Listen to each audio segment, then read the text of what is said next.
Hiya everyone. What a result. What a result, eh, boys? Everything. I just can't believe it. I really can't. And when we there, they were singing at the end, you'll never walk alone. I can't sing it anymore because it reminds me of the 97. And I was all choked up, and it was absolutely amazing. And all the kids, think about it. Those kids. We played £1 billion worth of a team, and these kids who came through the academy totally destroyed them. And fitting, how fitting it was for Virgil to score. Think about it. First time leading the team out as captain of the club, leading kids out and then bringing them in. I'm gonna bring in everybody.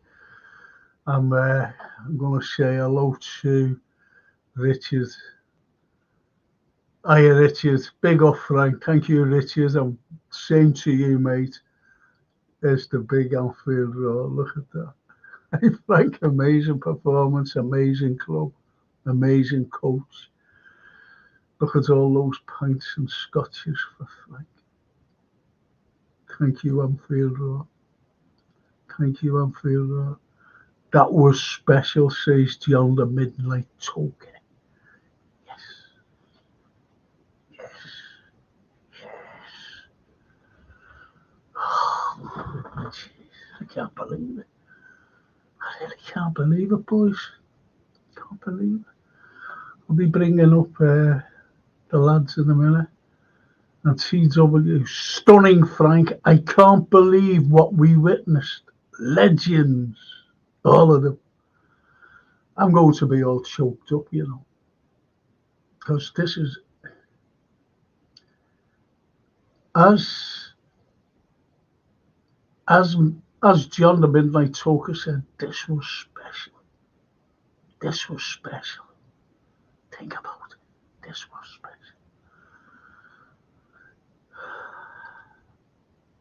Richard Hutchinson, proud of the club and LFC. Thank you, Richard, for mentioning our great fans. Thank you. I love that.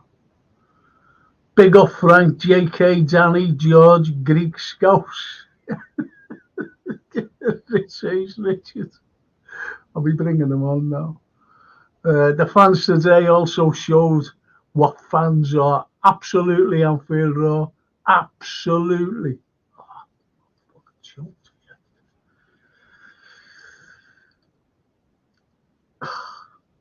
Amirali Ghaznavi. Have I pronounced your name right there, Amirali? We did it. That's Jenna Juice. Now Jen is a lovely lady, and she's a blue. She's a blue, but she's not one of these blues that I don't like saying bitter or I really don't. She's just a balanced Everton supporter, and she gives credit where credit's due. And she's a lovely, lovely girl. She really is. Thank you, Jenna Juice. Yes, you did. As I said, well done. I'm off now. Hope you have a good Friday. Thank you. Hope you're good. Thank you, Jenna Juice. Thank you so much, sweetheart. And did I spell your name? Did I pronounce your name right? Yes, you did. Cheers. Cheers, Amarali. Cheers. And Alfredo, it's so emotional. I hate the fact that great Newman, that is Jürgen, is leaving, a great person and leader and great judge of character. Yes. Says the Anfield Road. Yes. And winning silverware is everything, says TW74. And finally, Richard, take your time, Frank. Love, hope, respect, and love, hope, respect, and proud. Feel free Palestine. Yes, yes. Free Julian Assange. I've got it there. As you can see, Richard, there it is. There it is. There it is. Thank you, Richard. Thank you so much for saying. And Redbird says, when Big Verge scored and a second goal, he said to the ref, and VAR disallowed that, you mother. Oh, I can't see that. There he said it. But anyway, I'm going to bring in the lads, and here's Lee. There he is. There's Lee. All right, Lee. All right, mate. All right. Stand and deliver that silver.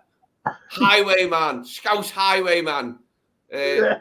One of them, innit? Like, they tried their best to rip us off, didn't he, with Virgil? And it didn't work.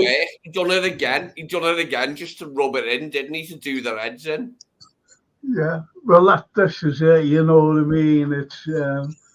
I'm going to be honest here. There's Daryl there, look. 10 times, baby! Oh, Frank, mate. Frank, our trophy cabinet is creaking under the bloody strain, innit? Our trophy cabinet, it's like the joists are worn out. There's so much bloody silver in it now. There's too much silver in it. And, like, our trophy cabinet just can't make the grade anymore, mate. It's about to fall over, like, because it's got so many bloody cups in it, like. I've got to mention this fella, boys. Jeffrey Curran, mate of mine, great friend, right? He goes to the most unusual places on the planet, and I'm talking about jungles. He had snake once. Snake. And look at that. Went berserk in Kua, Malaysia, up the effing rents, he says. Went berserk in Kua, Malaysia. This is what I'm talking about. These are our fans. These are Malaysia. Yeah, he's a Scotia. And he just goes away to jungles and mad places of South America, India, all these mad places around, Asia as well, that's where he is now. But thank you, Jeff. And don't drink too much jungle juice. And Richard says, up the kids, absolutely. Big up the kid. No, you can't say things like that. Someone might take it out of context. And the young players are simply amazing. And VAR and FA corruption is clear to see. Abirot, yes. Yes. I've got to go. I'll read these out, people. Fantastic start of silverware yes, says Lynn Ellis. Absolutely, Lynn. Absolutely. And Richard says VAR, EPL, refs, and Chris Carver is, they are corrupt. To be honest, just let me go to the please, lads. I want you to think this. Do you think that, what's his name, should have been sent off? Chilwell, yes. Yeah. In a word, Frank, yes. Yeah. Okay, get back to that, actually. Where am I? Richard, yeah, hang on. Drunk Vigo. Enzo dunking on all the haters. Incredible. Yeah, that's a cracker. And I love the League Cup, Frank. I love the League Cup. It's the first one you took away before you go on to better things, isn't it? Like, today we beat Chelsea, the ref, and VAR with kids. Yes, says the red bird. Yes. Drunk Vigo. I'll be asking you man of the match, lads. Kelleher, man of the match. Okay. That's from Drunk. That's 10 League Cups and 70 a trophy as a club, I think, says the Anfield Road. And Lynn says, VAR destroying the game. That's Lynn Ellis. You know, she's big red. And Charlie Wood, you'll never walk alone. Thank you, Charlie. Thank you. Next up at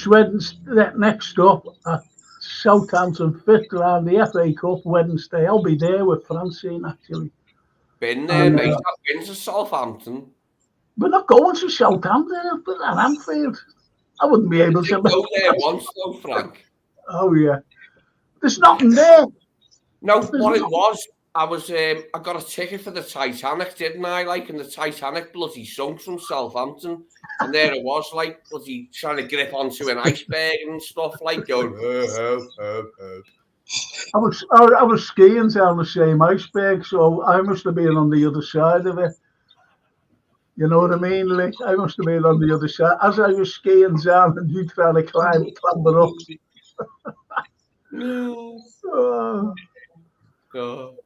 Richard, yes, Casino, red cards all day, yep. Anfield Road, Lee and Darryl and JK. What about the lads? What a club. I'm waiting for is JK on? I'm here, bro. No, yeah.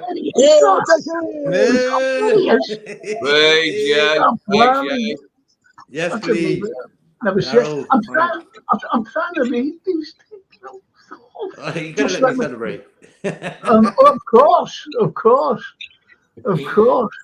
Yet another trophy. Frank, it's done me head in, mate. We've won another trophy and it's pissed me off, mate. We've won another trophy and we just haven't got room for them anymore, mate. Our cabinet is full. It's proper full. No, I mean it in the truest sense of the word. Our trophy cabinet is bloody full. I just want to go through these because there's some lads who haven't been on for it. JK, send K Mac a link, please.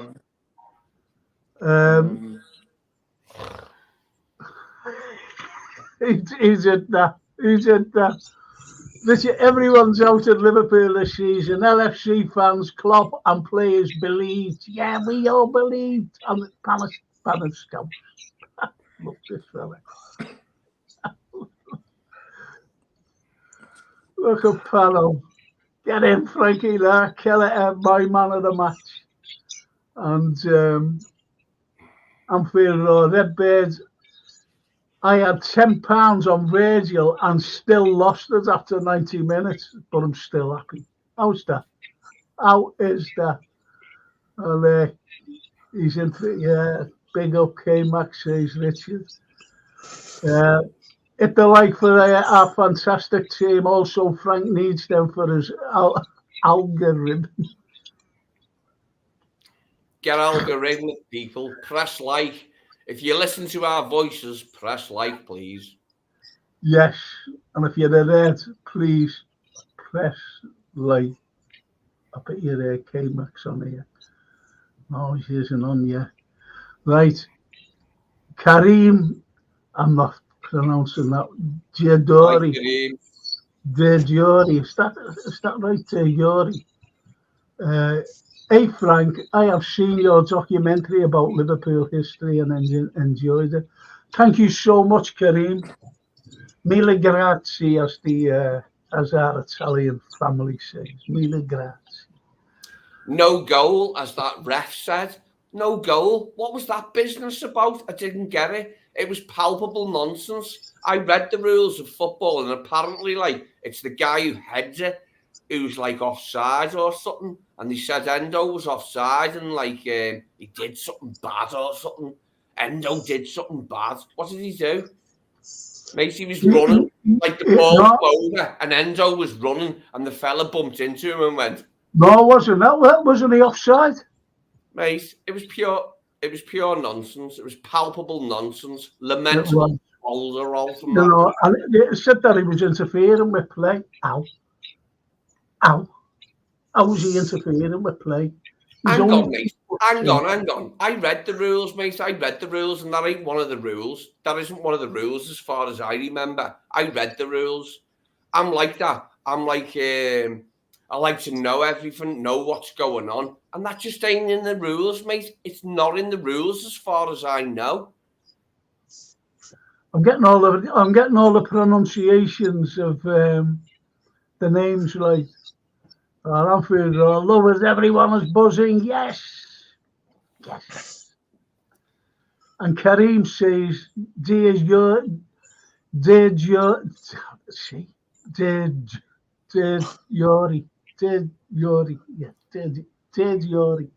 because I don't think you pronounce the J's, do you? Why am I doing that? It's funny how you speak with your hands, isn't it? I was like that. I was slapping my head when Virgil's goal got ruled out. It was like, oh, yeah. Hang on. Right. These are silently. Yes, silence. Okay. Kareem Yejori. Yeah, that's I hope so. Yes. Right. Anyway. That's lovely, though. Yeah, Richard says, Liverpool fans celebrate and enjoy yourself. What was your first thinking? I'm going to you, Darryl. What was your first thinking when you seen the team? Be honest. And no Mo, no Darwin on the bench, no Szoboszlai on the bench. Go on. First thought. To be honest, Frank, I thought we were completely doomed when I saw that lineup. I thought, oh my God, here we go. Chelsea going to rip us apart, and it was nothing like that. Chelsea didn't even look Chelsea side anymore. Really didn't. Even the kids took the piss out of them. Yeah. Gerald, he didn't lay a glove on us, mate. He didn't lay a glove on us. No, apart from Kelleher's saves, which I thought he was fantastic today, but Chelsea weren't that Chelsea, are they? They're not the Chelsea side they used to be. Yeah, they're quite good. They're all right, like, but they're not that good. Like, we want it, like, give it to us, stand and deliver. They're £1 billion team. Think about that. £1 billion. And what's our lads cost? And I mean our big signings, what they cost. Only Verge, that was it. And then you've got the kids who defeated them. How much did they cost? They cost a couple of hamburgers and a nice French fries. I'm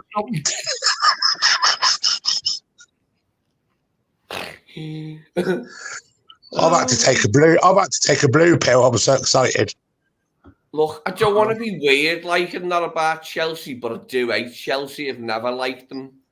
I didn't mind them when they were rubbish. Like when I used to go to match as a kid, I didn't mind Chelsea because they were no threat. And then when they got all that money, it was like they were a big club all of a sudden. It was like a big club. Maybe check out the what's it called? Numbers. Check out the numbers game. Like check out the numbers game. 6 Champions Leagues. Could be 4 Europa Leagues soon. We've got like 19 leagues and we've got 10 league cups. I mean, mate, it's there. It's right in front of your eyes. Read it and weep. Well, the thing is, Paul Turner says, and it sums everything up for us, doesn't it? Everyone. Evening, Frank. Evening, panel. I can't be any prouder of this football club. Against the odds, we beat the billionaires with academy players. Think about that. Frank, I've got to tell you something, mate. Frank, I've got to tell you. Chelsea are in Europe next season because Todd Bowley's bought them a place on the Eurostar. And if that fails, he's going to buy them a place on the Euro ferry, which I think is cheaper than the Eurostar, if memory serves. Like, no, honest, that train to Europe, it's cheaper than the bloody ferry, mate. And that's where Chelsea are next season, mate. They're on the ferry, aren't they? Maybe. I wonder, isn't Ryanair a bit cheaper than that? Throw them all on that little chip. Or a couple of hang gliders across the channel. Frank, they could stop off at the Isle of Wight or something, couldn't they? Like, just like to have a pint or something. K-Mac can't get on. I don't know where my phone. Can you? Listen, lads. You'll have to. I'll have to go and look for something here. Okay. Let's see. Did you see when Pochettino went to shake Bowley's hand, Bowley's face? He's an arsehole. Well, have a look at this. Chelsea brought the league, UCL, Europa League, EFL Cup, Super Cup, World Cup, Club, and FA Cup. Russian and American 30 months. Russian and American. Well, they're all oligarchs. You could say that about Russia, I know a little bit of history. I'm a PhD. I do know a little bit of history about America and the oligarchs over there and what they invest in. So, you can't really go in. You can't say Abramovich because they were all at it. If I'm honest, Frank, I've never liked the name Ollie. I don't like the name Ollie. Don't like it. Now, I used to have Ollies when I was a kid. Marbles where you... Ollies. Ollies, but I don't like Ollies apart from like the kid Ollies that you used to play with and that, like, you know what I mean? Do you know what I thought you meant? Like Ollie Solskjaer or someone like him, Ollies. Don't like Ollies. Look at this fella's name. It's too funny. It's too Chelsea funny. are finished by Goose Steps Scousers. Goose Steps Scousers. JK, you happy, mate? I've got to go and I've got to look for something. What about you, Richard? Darryl? I am buzzing my little boobies off. K-Mac is trying to get on, Frank. I'll do my best. Where's he gone now? Again, he's gone again. Yeah. Jesus, he goes every minute.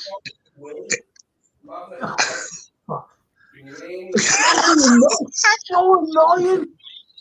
JK, I'll have to go to JK. JK, I'm going to make a phone call to Jason.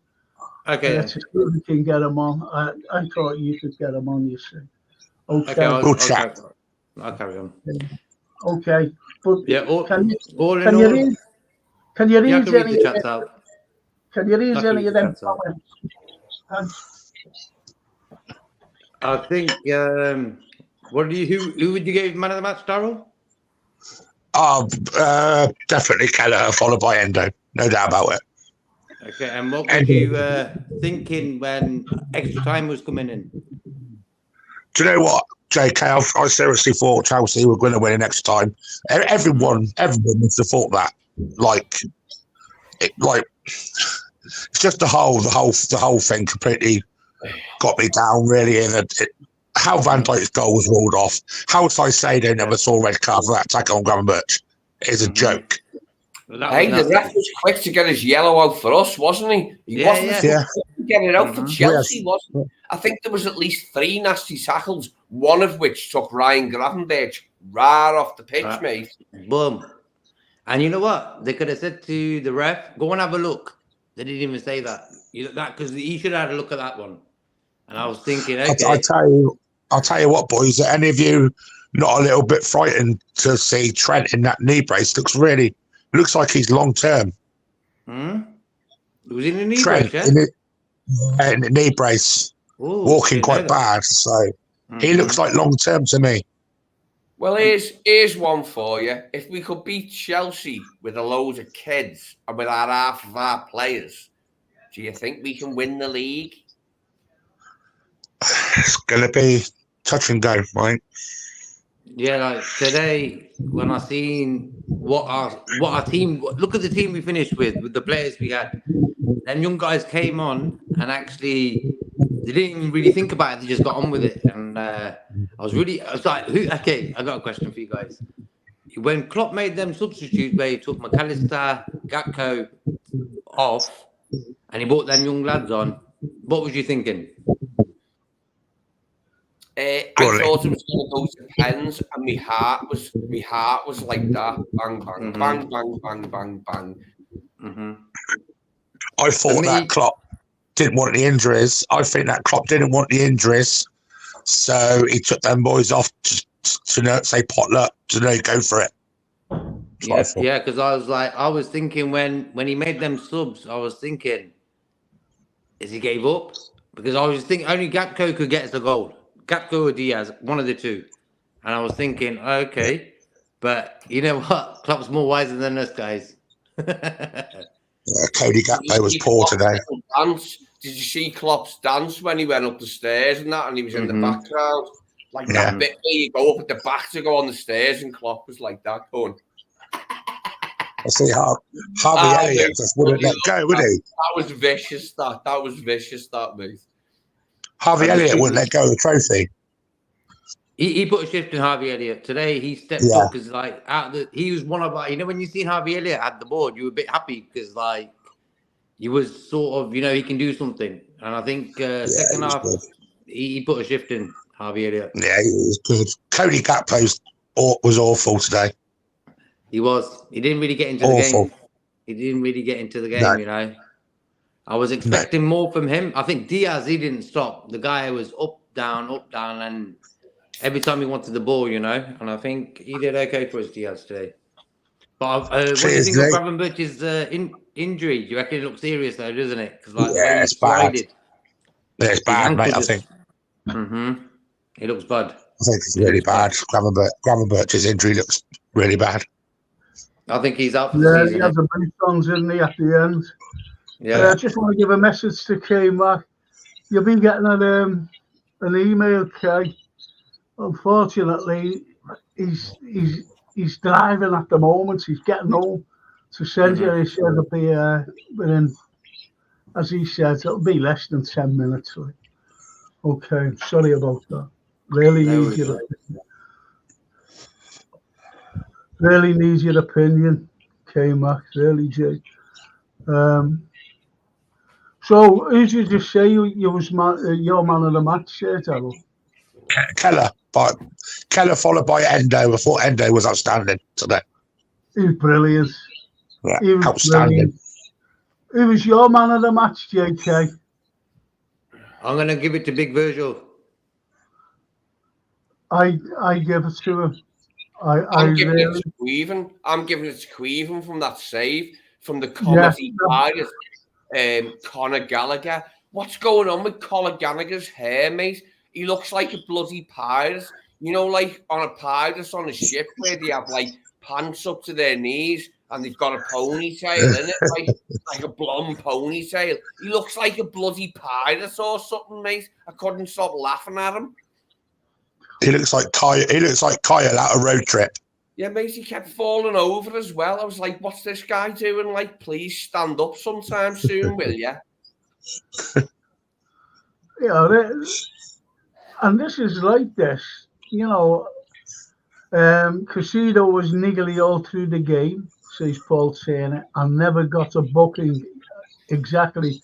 I'm going to go through some of them who said, Richard Hutchinson, Virgil was my man of the match. Drunk Vigo, he says Kelleher, man of the match. And Drunk Vigo said I expected more from Mac, considering how much our fan base gas him up. What would you say about that, JK? 1 minute.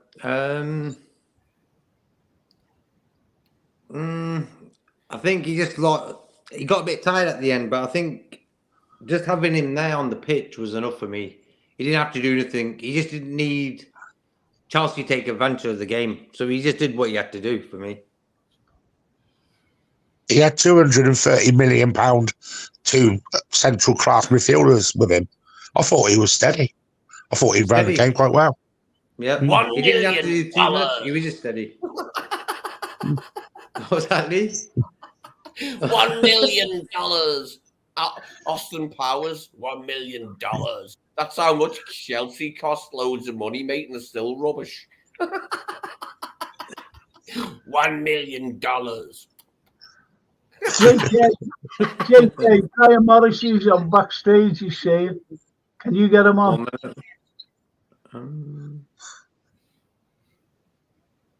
Our Irish friend. Okay, tell him to Brian. I sent you the new link. Click on that one, bro. I sent you the message about 2 minutes ago.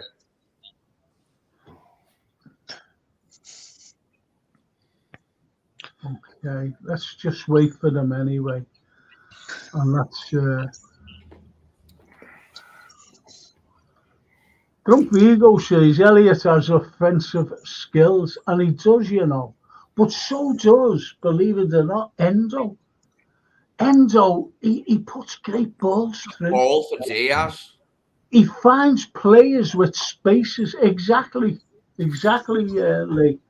He finds space. He finds players in spaces, and he actually finds them with balls. I think he's one of the best doing it.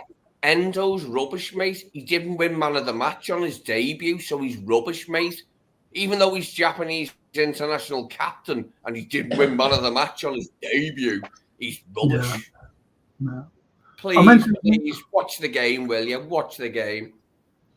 I'm introducing Brian here because he's on. Brian, yes. I've asked the lads here. You can hear us, can't you? Yes. I can, yeah. Okay. Yeah, right.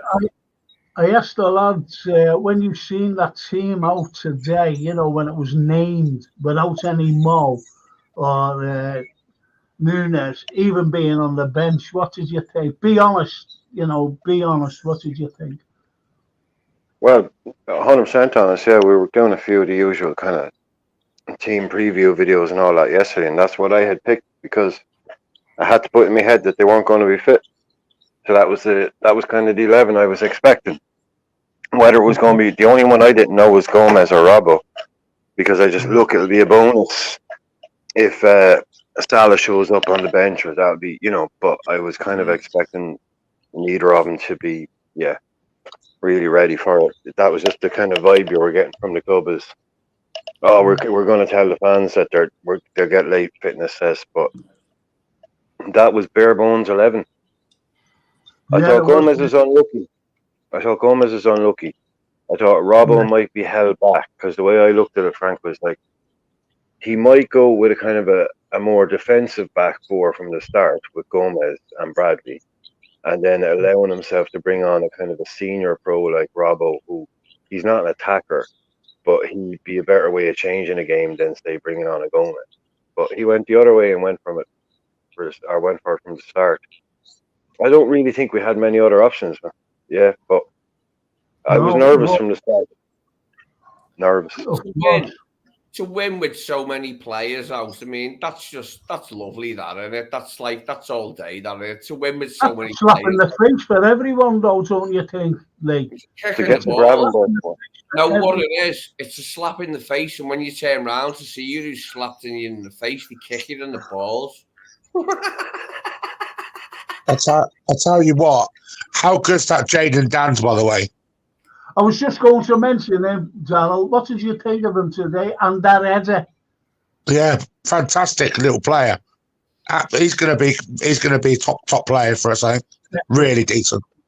It's going to be special. Yeah, absolutely. What do you think of JK, young Danns? Can you repeat that again, bro?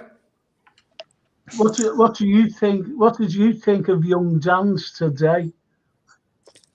He got about. I think that header he had, if that just clipped in, that was like a fairy tale, story right there. I'm thinking, what? Go on. Yeah.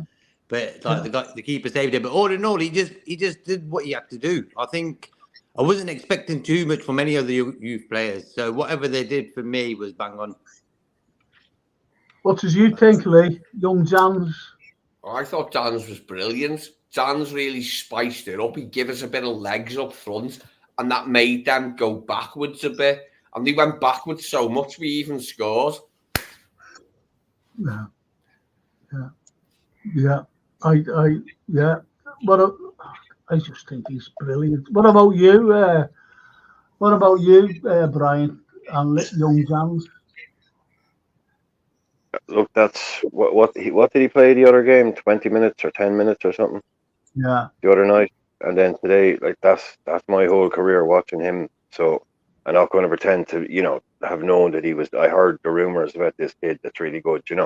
I think it's a bit of a domino effect though, because a kid like Dan's, if he comes on just in isolation on his own, probably doesn't have that impact. But the fact that we've already got a Bradley and a Clark and a Kwanzaa on the pitch, they've got that kind of confidence to go out there and play their own game because they know the other kids are out there. So I think that's helping him. But he didn't look out of place at all.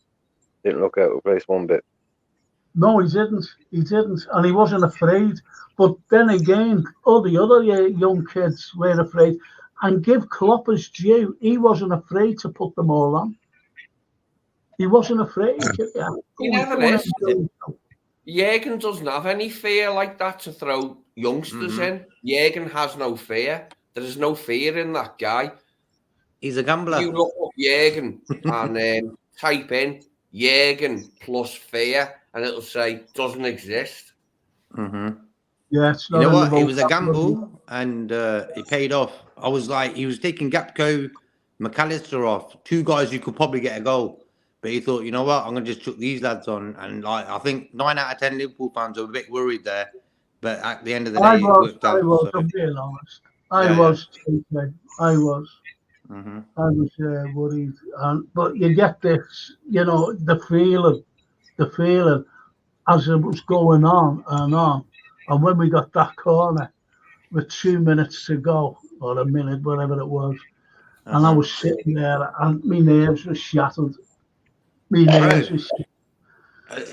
quick question. Whose eyes watered when Virgil scored that goal? My eyes just kept on watering. I don't know why. As soon as that goal went in, I thought, whoa, my eyes just started watering. I was like, we won this. So I have fuzziness going all the way through my body, like all the way down. I was that excited. Yeah. Rob, do you know what I made his first goal and then to get it, that was just fate playing a serendipitous hand. If you'll allow me to be verbose, fate plays a serendipitous hand. We got stung for that first goal. The second one went in, and that was the end of the game. Well, do you know what I've got on my? I think I've shown us on my history class on my history show, and I videoed a shooting star, a comet, and it's like my grandmother said to me, when you see one of them, you make a wish. So I went, okay then. So this is when I was only 52 at the time. No, it wasn't. Anyway, I put it on. I've got it on my photos on my phone, and I went like that. And I seen it, because I have videoed it. And anyway, I seen the shooting star again, and I wished on it. And I wished that we beat this lot today, and we did. So if you ever see a shooting star, always make a wish. Comes through. Believe me. And hang on, I heard that Everton made a wish that they might win something like in this century, but it never comes through. Maybe it just hasn't come through, has it? They haven't won nothing in this century, and I do feel bad for them, but not today because I'm in buzz mode. Yes, they wished on the wrong star. Say again, Brian. They wished on the wrong star, typical Everton. I want to know, who did Everton want to win? And I know Man United, Man City, Arsenal maybe wanted all Chelsea to win. I wonder who Everton wanted to win today. I bet Chelsea as well, yeah? Yeah. It was all us against England today. Yeah, well, there's been a girl on Zenna's View. She's wanted us to win. She's a blue, me. She came on, she congratulated us. And then she said, I'm off now. That's a proper fan. Yeah, and she just went like that, well done, which is Nice nice. face though. Bloody hell. Den's hot. Den Argis is hot. See that face? Bloody hell. Hey, see them cheekbones? Fucking hell, girl. What about mine? Bang, bang, bang. What Yeah, about like my Daryl's, team? man. Like Brad Pitt, look. I'm so red. I'm so happy, man. Well, JK asked her a question. I'm going to answer the question. They'd want Liverpool to get beat. Mm-hmm. They'd want Liverpool when Raheem Sterling scored. I bet they were dancing all around the thing, until VAR quashed it. Yep. No, they'd want. They'd want. It was just, Anyway, Paul Turner says young Conor Bradley showed Chilwell who's the man, and didn't take any non. He didn't, did he? Yeah. I don't Why even think did- Chilwell was on. I don't even think Why Chilwell was did on the he book pitch. Bradley? Come on, answer me this. Why did he book Bradley for that set too? yeah. Chilwell grabbed hold of him. Bradley fell over and grabbed him a bit, and then Chilwell went and freaked out and that and Bradley got booked for nothing, mate. Yeah. Absolutely nothing. And that's what refs do, though, Lee. If you're involved, if you're around the area where a bit of aggression is shown, more likely you're going to get a yellow card as well. It's so dumb. It's like he's got up, Bradley. He didn't do nothing. He didn't go forward. He just showed a bit of chest. He showed a bit of chest, but that's about it. It made the victory that much better. Sorry. Yeah. Did you not think? No. Saicedo made 11 fouls today. He could have been sent off 3 times over today. Now, don't you think that's that? I think I'm going to go to Brian here. 11 fouls, and he wasn't booked once. Brian. Yeah, I get the advantage one, right? Where he was saying, the one where he went in on Gravenberch, right? So he's, we're just trying to play advantage. But that's all well and good. But where is it in the rules that, because I've seen it a million times, that, yeah, you play the advantage, and then when it peters out or whatever happens, then you go back to the guy and you book him. Yeah. Okay, if he didn't think it was a red because he didn't see it properly, but how he can look at that and know it was a foul, given it as an advantage, but not be a card, I don't understand that at all. So the other ones, the first one, he went, the other one where he went in on your man, that's a red card, or that's a yellow card all day, where he just went through the lad. I can't remember who it was. It was just, that's a yellow card in almost every other game. So then that plus accumulation and all, I don't understand that one at all. I don't we beat him at the end of the day, and I don't like focusing on refs too much because we won the game. But after a while you're looking at going, look, what's going on here? Because I pose a question here. Go on. I pose a question here? Bloody, I forgot what I was talking about. But how come we got so many bookings and they got away with bookings early on? Brian, Ryan got carries off the pitch. Basically, Ryan got carries off the pitch, and he put him out the game. He put him out the game, and it's not even a yellow. He never got his cards out. He never got his. I shouted that at the telly. I was like, "Don't you dare!" And I knew he would, mate. I knew we'd get the first few yellows. I knew we would. I knew it. One look at that on a video. That's all it takes. One look at that on a video. I think Lee's had a few shandies. I don't care what anyone says. It's corrupt. It really is. I don't. It was his phone number or who's that other fella? Todd Bowley in, so I can call him up and make obscene phone calls to him and that, and go, "You're a swat," and put the phone down. I keep watching that goal. Frank, time and time again, and I can't see anything wrong with that goal from Van Dijk. Yeah, but I don't know whether JK and Brian. Well, did you see? I'll go to you, Brian. Did you see anything wrong with Virgil's goal? I don't mean the winner. I mean when he netted. Did you see anything wrong with that? Why it was disallowed? I understand because your man was on Sky and he explained why they disallowed it, but I still think it was bullshit. So basically, it's like, when you're attacking, right? You're on an attack and there's a guy in the attack who knows he's offside, and he does that thing where he just stands still like a statue and just puts his hands up, which is like the international football signal for I'm not going to interfere with play because he knows he's offside. They're saying as soon as Endo was offside, he was supposed to do that. He was offside when the ball went. So he was supposed to just stand still and do nothing. And he's saying Endo engaged the Chelsea player by putting his hands out to stop. So as soon as he did that, he then became active in an offside position, which meant the goal was not given. Now, okay, fair enough. That's what they're saying. But Carragher was in there going nuts, going, well, hang on a minute. Why didn't it happen last week when this and this and this? Because he's going, that happens every fucking week. Like, I get the explanation. Like, you're supposed to stand still and do nothing, and then he grabbed him, so they gave it offside. But what Carragher is saying is like, yeah, but that literally happens in every game, every single week. It just made it even sweeter, didn't we? That we came back and Virgil did the same thing. Yeah, exactly. Exactly. And then he did it again and went, have this one this time. This one will count, mate. Gonna count this time. Gary Neville's a fucking Gary Neville's a fucking arsehole. He agreed with everything that fucking referee was given. Yeah. Rassus Mancunicus. Yeah.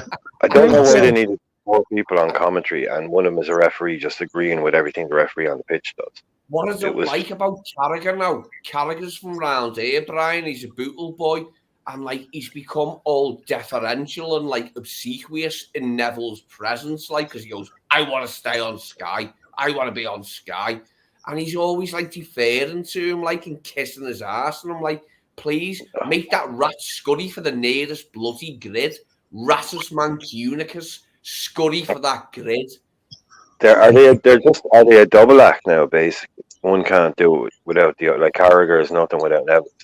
Is that the vibe? He knows he's part of a double act. They're the Ant and Deck. Well, anyway, the 12th man says, top of the league to you, my Reds, and add that to the League Cup champions. Enjoy this journey. Times like these are so special, and happy to share with mighty Reds army. I thought he was coming on. JK. Yeah, he is. I'll send him the link. Okay. He was Casido cost 110 million. Wataruendo cost 16 million. I think we have the better deal there. And he was the better player of the two today. Does anyone agree with that? Anyone? Definitely. Yeah. Endo's savage, mate. Endo's a savage DM, and that's all there is to it. The officials are not up to the job week in, week out. They just make stuff up. That's what he says. And I've just got a message off King Charles. And he said, because you know that I brought King Charles around, well, when he was Prince around St. George's Hall, and we had a laugh on that. And he said, congratulations today, but why boo my anthem? To be honest, Frank. The King. And you can still call me your Royal Highness, he ends with. Did you know that Prince Charles has his ears pinned back? You know that thing you can get? Like, I've got big ears, making a big nose, like, but if you take a thing where you can have your ears pinned back, I think Prince Charles had that, like, when he was, like, I don't know, 20 or something, like. He's got a tattoo on his ass saying he'll never walk alone.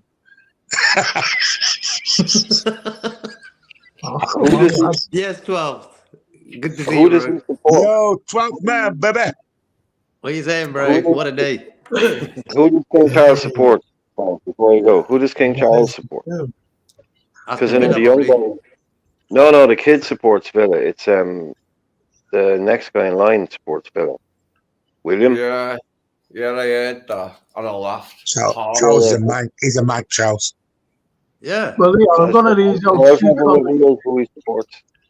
I'm going to read out two comments here, and I'm going to the 12th man sitting over there. He must be dead tired because he must have been up early this morning. Anyway, it's our California brethren. It's our resin California. Yeah, right. Friesen, love that name. Friesen Vianney. I knew Academy was cooking up something. Right. And let's get onto this. And I'm going straight to Drunk Vigo. Enzo saved football today. Go ahead, 12th man. What did you think of that? That comment? I think that is certainly spot on. Endo has really, I've been saying it from the very beginning. Once we got the signature and I saw what he did for Stuttgart, I said this individual is going to be a cult hero for this club. He's going to warm your heart to know that he's out there and he just gives everything he can to the badge.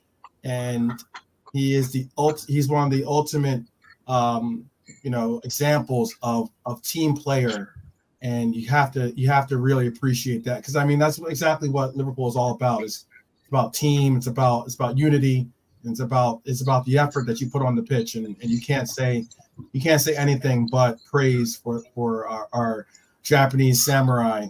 So I'm very happy. I feel he is always amazing. He's our Keanu Reeves, if anyone's C47. I think the heart's going to come out of his chest now. I'm so excited. I'm so excited to have more silverware in our creaking cabinet that I'm really excited. 12, mate. We've got a really large trophy cabinet. Like, it's larger than everybody's else. It's the joists are like giving in because there's so much bloody silver in there. It's like we had to like put a thing in like to sort it out so it didn't fall over because there's so many bloody silkies in there. Yeah. Well, I'm going to go to Brian in a moment, right? And as Anfield Ross says, never as a guy, meaning Enzo, given so much as Enzo today. Terrific. But for me, Virgil was immense and showed what a leader he is. Spot on. I'm going to go to you, and I'll tell you for why. You put on a comment there saying, yeah, Enzo was limping around the pitch after the game. Right. Did you notice that during the game, though? I did. Do you know when I the camera went? You could see it. It was like the other night. Excuse me. It was like the other night when Diaz was getting knocked about. Before he scored the goal, that is. He was getting knocked about, and he was holding his back. And I mentioned it on the pod. I actually mentioned it on the pod that he could be injured. Now he was holding his side. His back. Yeah. Did you see that?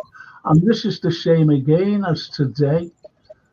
This is the same again as today with Enzo.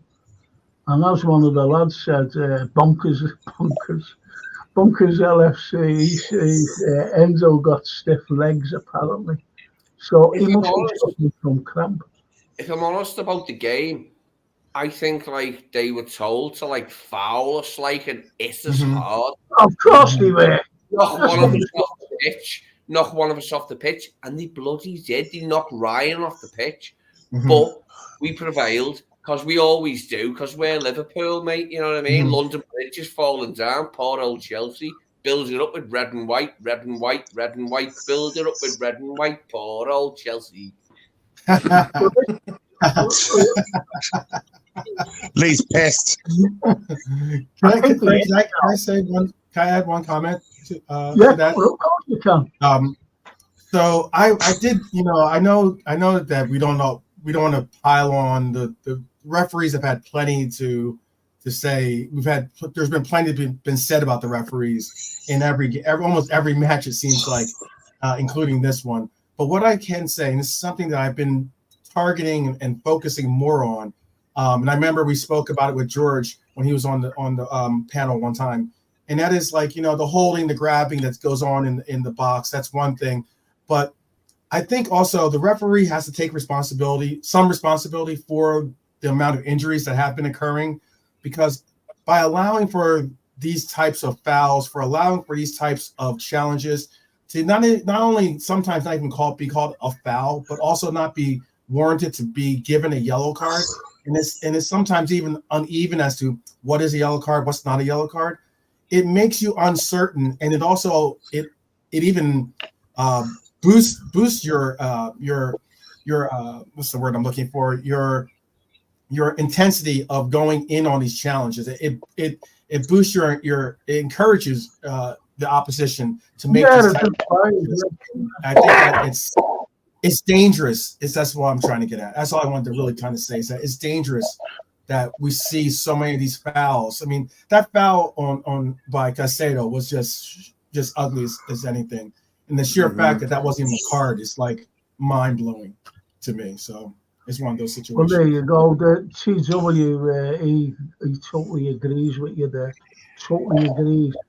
And this is for Lee. Lee on one today. Love it. Get in, son.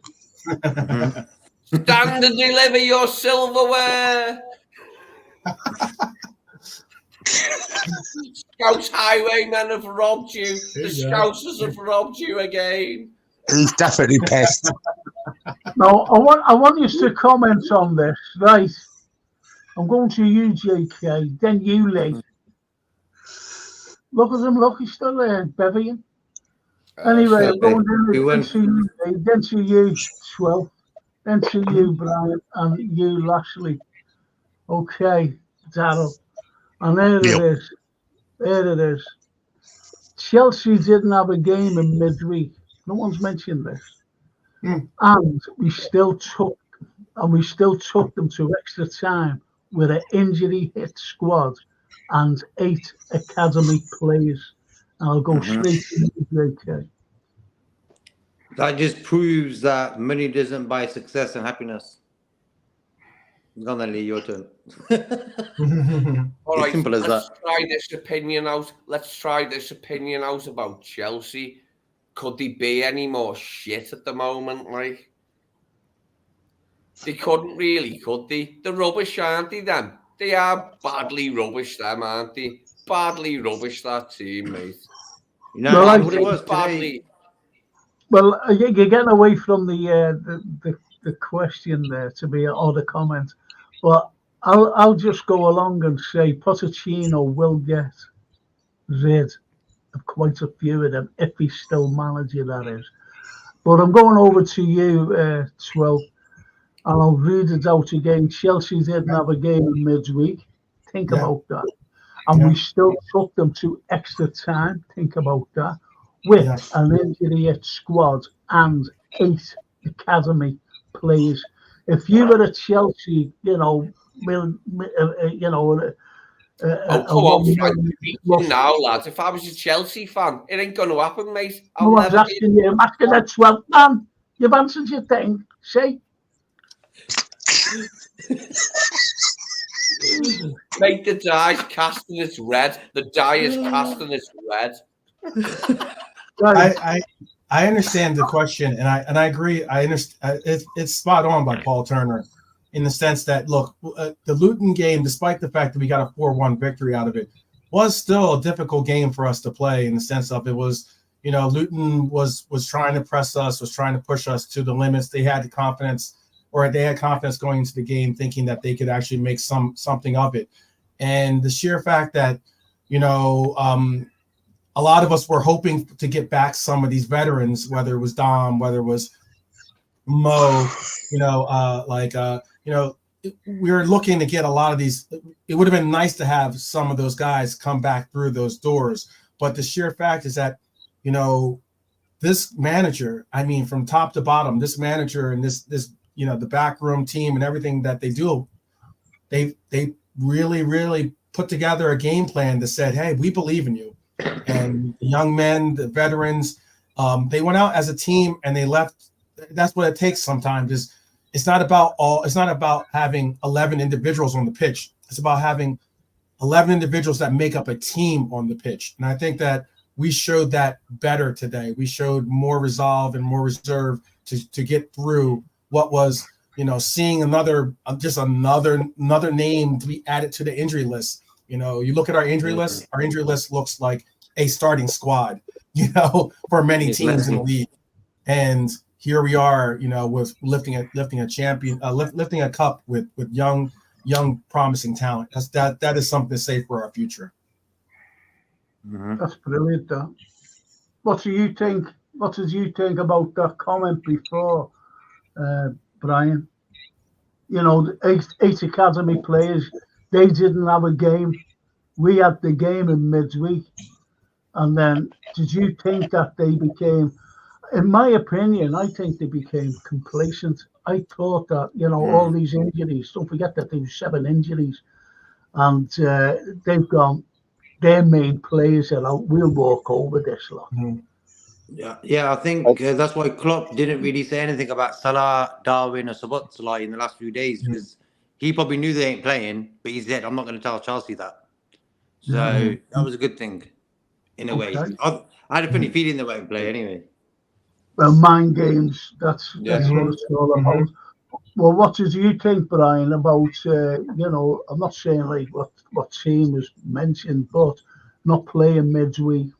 What did you think? Do you think it inspired Chelsea into complacency? What inspired them? No, hang on a minute. Let them. I'm asking Brian. Inspired them to get beat yet again. I'm giving up. Brian.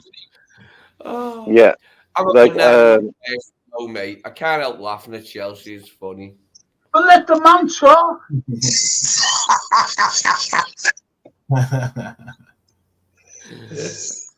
Go on, Brian. Take 3, yeah? Take 3? Take 3, yeah. Okay, fine. Take 3, yeah. Okay. Yeah. Yeah, because it was more of a statement, right?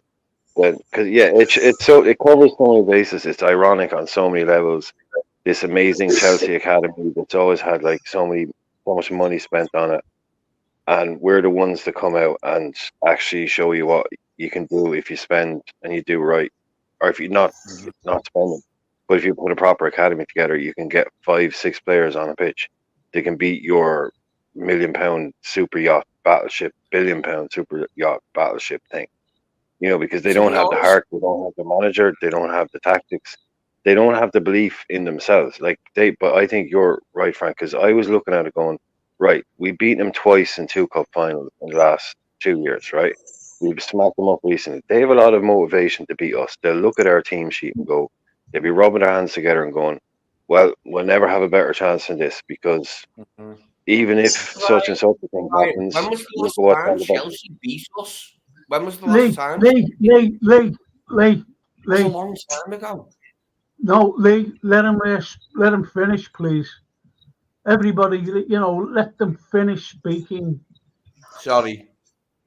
You're all good, man. You're all good. Question.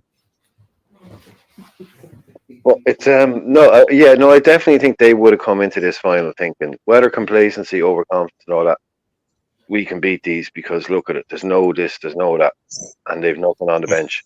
And maybe they thought, let's put one of their main guys out. Let's put Gravenberch out. They have to make a decision, and then mess up our plans. But I don't like the idea of us having to go 180 minutes or 120 minutes and go to 70 minutes with Luton, playing games every 3 days with the kids on the bench. Something's going to give some time. We got Man City soon, so the sooner we get some of these boys back, Nunes and Salah, hopefully we take some of the pressure off. But it's just amazing for what happened today. Yeah, I don't eat that, Chelsea. That's all I can say. Just eat that, because there's no club in world football I enjoy beating, even Man United. There's no club in world football I enjoy beating more than Chelsea. I just cannot stand that club for obvious reasons. Oh, if Man United weren't as rubbish as they are, I'd enjoy the Chelsea more. But Man United are badly rubbish, and we need to beat them, don't we? In Old Trafford, to you know what I mean, to get it going, to get that bloody silverware that we want, the one that we want, the one we've always wanted, the one we've won more than everyone apart from men in there. You know what I mean, mate? Come on. Right, Daryl, your take on midweek game and 8 academy lads, and we goes out and beats them. What's your take on that? Yeah, do you know what? It's like with the injury, obviously the injuries we've had here, and to go out and play Luton, Chelsea didn't even have a game. But my theory on this is that Chelsea side got a point at the Etihad, and we're playing them in a couple of weeks, and I'm quietly confident if that Chelsea side can draw with Man City, we should beat them. Okay, but Jason sent K-Mac out. He must have gone on some other show. I don't know. He sent him out an email to get on. He's on Jamie's. Anyway, I want to get people talking about this particular comment. It comes from Redbird, and I knew this would happen. People calling Chelsea bottlers. Stop it. That takes away the fact that we were better than them and fully deserved to lift the cup. And this is what's happening now. Up and down the country, you'll get it. And they bottled it. They bottled it against Liverpool. Liverpool are a bogey side and all this garbage. Liverpool, to me, we're the better side, in my opinion. Just the better side. And I think we won, didn't we? Didn't we get the trophy at the end? You know that bit at the end, like where they pick up like a cup or something? Wasn't that us at the end? It wasn't shiny them, thing. was it? It was us. We were up at the end, Shiny thing. Yeah. Well, the Liverpool 12th man. I want you to comment on that. What you've commented on, Sure. diminish and deflect, that the silverware still shines. That's it. Go ahead. What my comment about that is, look, I'm definitely a staunch Reds defender when it comes to sometimes even against our own fan base, much less rivals and haters out there. And what I meant by that is that's what rivals and the haters out there will do, and that's diminish the accomplishment as if you didn't deserve it. They'll deflect from their own shortcomings and to make it seem as though, again, it was a gift that they gave us. It does a disservice to the fact that we wanted it more. We came out despite the fact that we are in a somewhat of diminished state when it comes to the high profile names on the calling order or on the list. But I tend to see that people will say, oh, well, they got lucky here, or they got this or that, or this.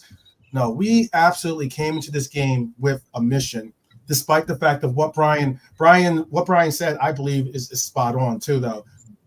Chelsea had everything to play for today. They had revenge on their minds. They have a somewhat sinking ship of a season going around them. This victory could have put at least a little bit of a savior of a bow on their season, and they needed this more than ever because they're pretty much probably not going to contend in anything else. So they needed this. It was at hand, and if anything, our team was possibly the most vulnerable to be beaten. But it shows the measure of champions on this team. It shows the measure of this man right here, saying it loud and proud that he loves the Reds, and this is what it means to be. Okay. Here's my own comments for you as well. Sure. And I'm going to start off with Daryl here. I'm going to go around, right? I'm going to go around. So we'll start off with Daryl. Do you think with these 7 or 8 players out, our injured players, that is, and when they're all fit, and they reckon that they're going to be fit after the international break, do you think that this game today, with these young kids filling their boots, right? Do you think it'll inspire them? So, yeah, 100%. 100% it will inspire the boys. You got, as you said, you got Virgil, you got the big leader Verge leading them boys. like he was today, and that will just carry on now to the international break. If we have to play the young boys against Forest next week, that's what we got to do. Virgil will be behind them. Canate, the rest of the squad will be behind them. Okay. Definitely. What about you, Brian? You know, will it inspire the injured players that have got to come back to say, we've got to carry on what these young kids have done? It doesn't hurt, does it? You know, really doesn't hurt. They don't have to come into a squad that's down. They're coming into a perfect situation. They're getting back onto a train that's flying. You know, all these guys have their different mentalities. You see Robbo GM players up at the half time and extra time. Yeah, it's only going to be a help for these people to come in and go, yeah, there is a bit of a pass the baton back kind of moment as well, where, okay, nice one, lad, you've done well. But these kids won't be sitting there going, no, this is my spot now. So I see it be a fairly smooth transition.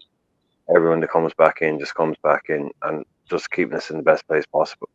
Winning a trophy in March with a good, I don't know, at least 10 games left in the season, that kind of boost that it gives the squad, it's just positive for everybody.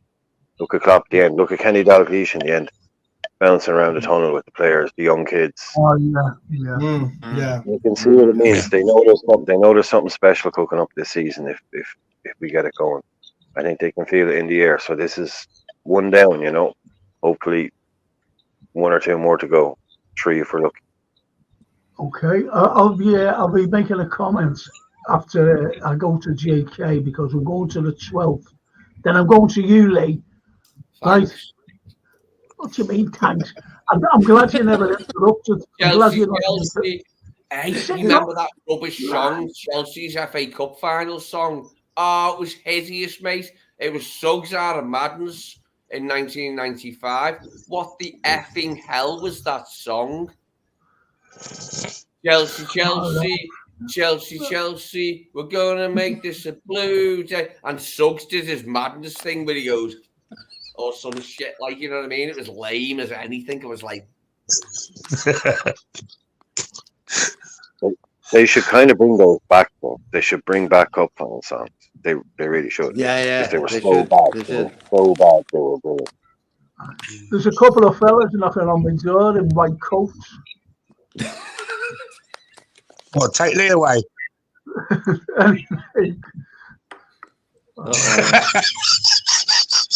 We're going to make this a blue... No, it's red. I think if you put your pants on properly and your socks on properly, you'll find out they're red, not blue. Right. Who spoke last? It's my fault. Did you JK, you said JK was up next. Yeah, he said JK was next. No, it's Daryl. Daryl, did you speak? No, I went first. He went first. You went, yeah, I'm sorry there, boys. Yeah, it's bloody Lee. I've got to go to Lee. So fill your boots, Lee. Oh, lucky JK. Okay, where was it going with that one? No, I'll tell you what it was. You know, with the academy and everything, young lads playing, and it's 8 young lads, the academy, right? A midweek game. Oh, no, it wasn't. See, you've taken away my comment that I made. I don't like liars, and I'm not lying when I tell you that Todd Bowley has booked a place on the Eurostar and the ferry just in case so they can get to Europe. No, hang on, hear me out. The bloody the ferry, it's only like about that far away from France, isn't it, mate? And like it's cheaper or something like where they're going. That's where mate, they're not even going on the train. Chelsea aren't even going on the train to Europe, mate. They're on a bloody ferry. They're on one of those ferries, aren't they? What are you going on about? What are you going on about bloody ferries for? Well, Chelsea to reach Europe, they've got to get on a ferry. They ain't going to be getting there through their league position, are they? You know, it's just ain't happening. Eurostar, I think it's marginally dearer to go on Eurostar than it is on the ferry, and that's Chelsea's gig, in it, like. Oh, the headache. Look. Yeah. Thanks for that. I forgot the comment, and I'm going to go to you, JK, with a new comment. And you last, and don't interrupt. It's funny, man. What I was going to just say is this: like, with the guys who are, there's my new comment. Right. With the guy, with the guys winning, they're going to come into the training ground in the next days. The guys who are injured, they're going to have a good vibe there. Hopefully, that'll speed up their getting well process quicker. You know, they want to start playing again. We've got 2 games this week. We've got Southampton, Nottingham Forest. We could be okay with the players we've got available to play them 2 games. So for me, there's going to be a good buzz in the club this week. With that buzz, they need to go and win them 2 games. So so they will be inspired by these young kids. Okay. Yeah, of course. Here's my new comment, and I'm gonna go. I'm sure there's K-Mac there. I'm gonna go straight to K-Mac actually. And here's my new comment. Okay, and I want you to discuss it then. K-Mac, 12th, Brian, Darryl, the invisible man, because he's gone now. And then finally with you, JK. Okay, there's my comments. Right over to you, K-Mac. After today, and after witnessing, I think, one of our great, I really do, with these kids, this is the future of Liverpool Football Club. Do you think that the quad, where all our players fit, is on, and it's a better chance than there 2 years ago? Yeah, 100%. I mean, what we've just witnessed is something I've never experienced in my lifetime as a Liverpool fan.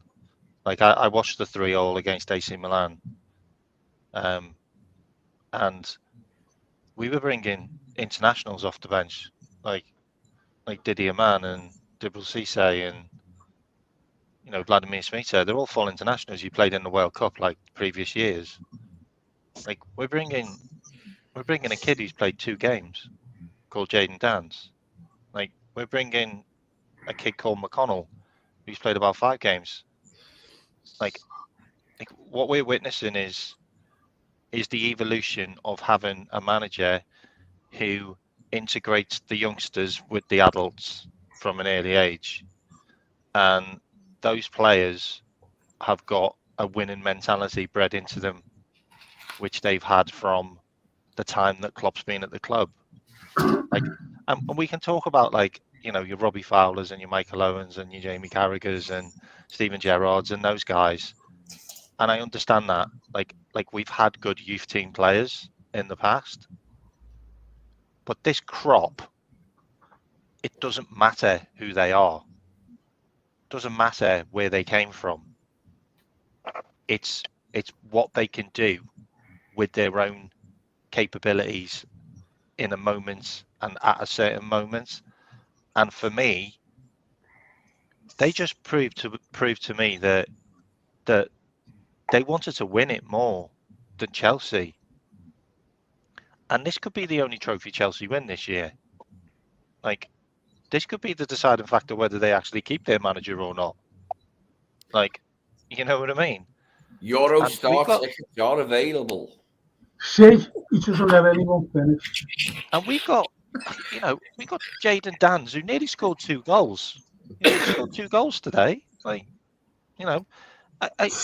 when does a team throw an 18-year-old kid who's just turned 18, by the way, not like he's 18, nearly 19, like just turned 18, throw him in at a cup final when it's 0-0, and he actually almost scores goals? The winner. Tell me, please tell me a team that has done that since Michael Owen in the England's finals. Because I don't know any. I really don't know any. I really don't know a club that would throw an 18-year-old in a cup final. Jürgen was taking the Mickey. The way, insane. I thought Jürgen was taking the Mickey. He left it till late to bring Danns on and that, and he went, "Use a rubbish anyway. We'll beat you anyway, you know what I mean?" It's like, let's not haggle. It's Let's not trust. haggle over crumbs or not, and we're gonna beat you anyway. So like, there it is. Eat it. It's trust. It's just trust. Like guys, McConnell was unbelievable. Like McConnell was doing Cruyff turns in the centre of the park and spraying 35-yarders. Like, seriously, guys, like, it doesn't matter who we play. Like, it does not matter. Honestly. Like, Bobby Clark, like, Gravenberch is injured now. Gravenberch is injured now. You've got Bobby Clark or McConnell to play. I'm fine. You've admired him, haven't you, K-Mac, young Bobby Clark? You've admired him for a long time. Absolutely.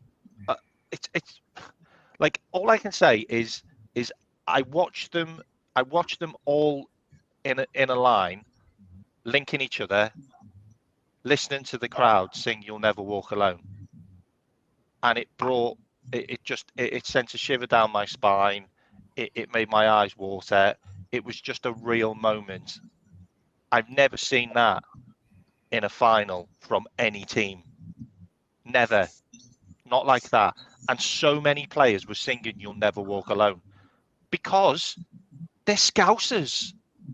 They know what it means. Like, this team is, honestly, I'll let other people talk, but Jurgen Klopp needs to be handcuffed to Anfield. Do you know what, though? I seen him there at the end of the game. And the joy, I'm talking about joy that he felt joy right through. All right, he's done us in the Champions League and when we won the league. But I seen a different Klopp there. I seen him. And I think what was resonating in his mind with the kids, and he gives everybody a hug, but he went to them and he really hugged them, saying, this is you, if you know what I mean. It was a different kind of hug for every one of them. And I'll go to you, 12. Right. Would you, the same comment, could this be the inspiration for the quad? I reckon I think we've got a better chance. All right, we're not in the Champions League, which is unfortunate. But even if we were in the Champions League, it's shit anyway this year. Will you shut up? Will you, it's shit because we're not in it, mate. Are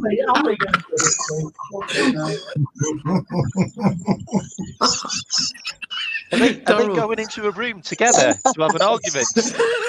Are they like next to each other because they just walked off at the same time?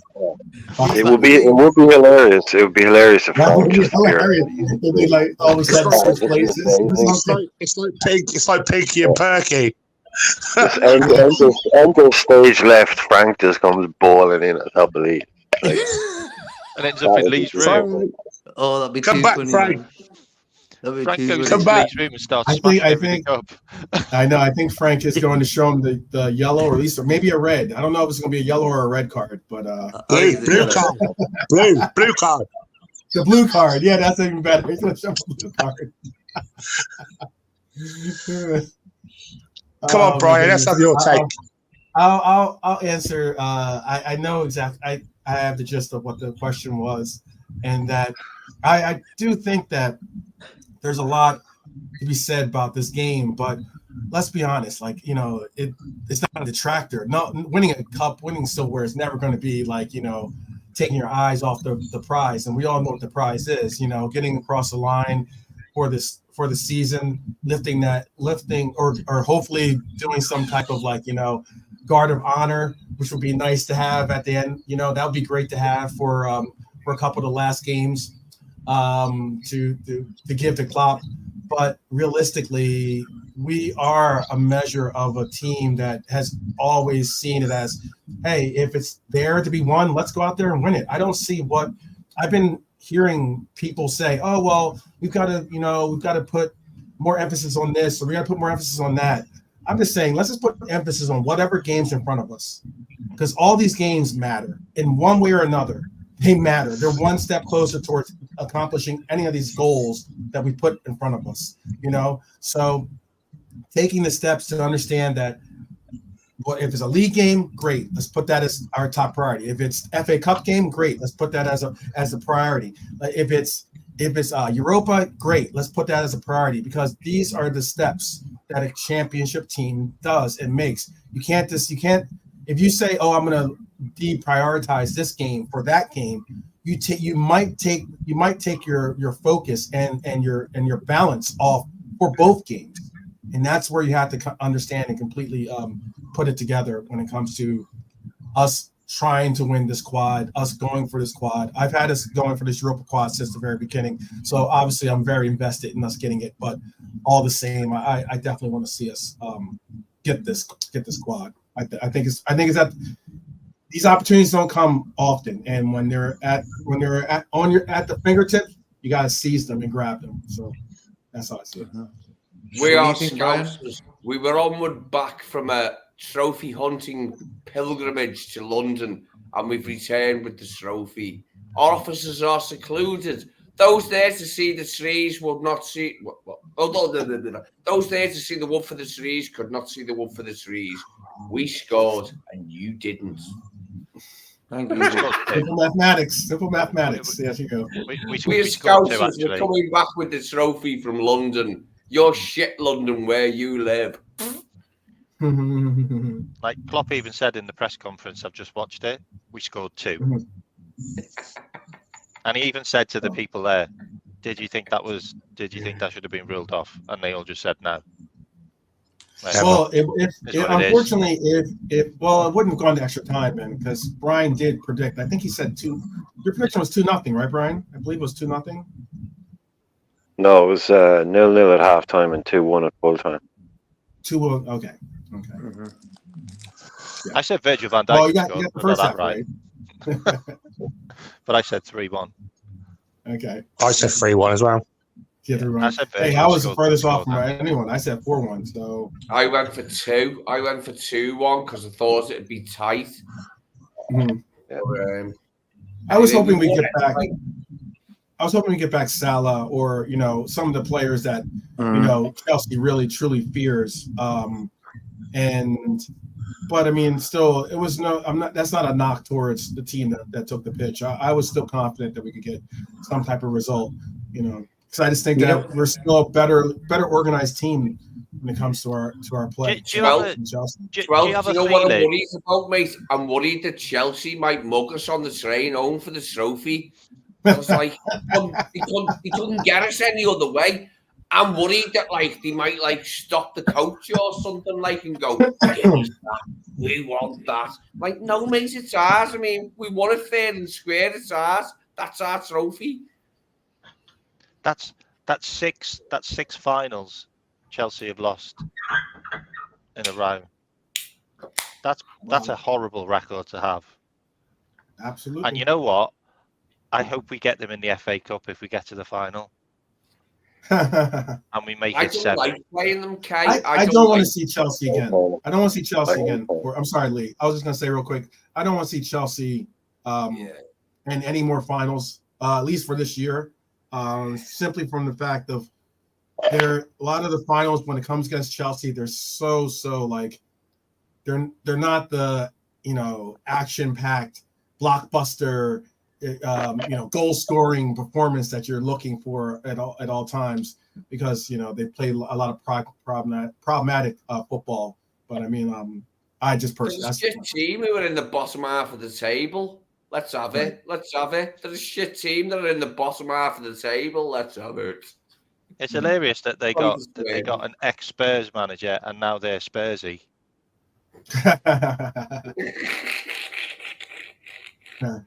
Yeah, but it's like can I just say something as well? Do you guys think that Salah and Szoboszlai and Núñez were just rested? No. Yeah, I think so. To be honest, what I think about Chelsea is not very much. Not very much at all. Not much at all. They don't keep me up at night, like. Do you think maybe? No, do you think I don't maybe think they weren't put on the bench because you wanted to I make don't sure think they that. were 100%? No. Well, I not really, think because I think they were close, but they just failed the test. I think Sabazza is definitely out. I think Salah, just being Salah, was probably the closest to coming back. But I think if they were anyway kind of slightly available, one of them would have been on the bench. I reckon they were actually probably just not available. Because it was a cup final, we would have thrown one, like a half fit Mo Salah gets on the bench. We all know that. You get half an hour out of Mo. Mo's like, no, Exactly. put me on the bench. Yep. So the Well, fact what that he about didn't do that spoke volumes, I thought. what about this Justin F. Fancy? And he says Gravenberch's injury was a predictions changer. K-Mac, would you agree with that? I didn't think Gravenberch played that badly, to be honest. Like, No, I mean like by bringing someone on, you know. Yeah. I mean, I mean, let's all be honest. It's a red card. Like, it's a red card. Like, 99 times out of 100, that's a red card in any game. Like, VAR looked at it. Like, how is VAR looking at that and not giving a red card? Like, I don't care. Like, John Brooks is corrupt. Like, the guy's corrupt. Like, he's the same guy who didn't give the goal against Tottenham. He's the same guy that's shafted us over and over and over They again. let him talk, or I'll shake you off.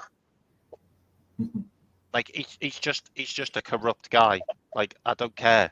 Like, he's got an envelope somewhere. like that was 12 against 11 in that game. Like, Caicedo I counted 11 fouls and didn't get a yellow card. Yeah.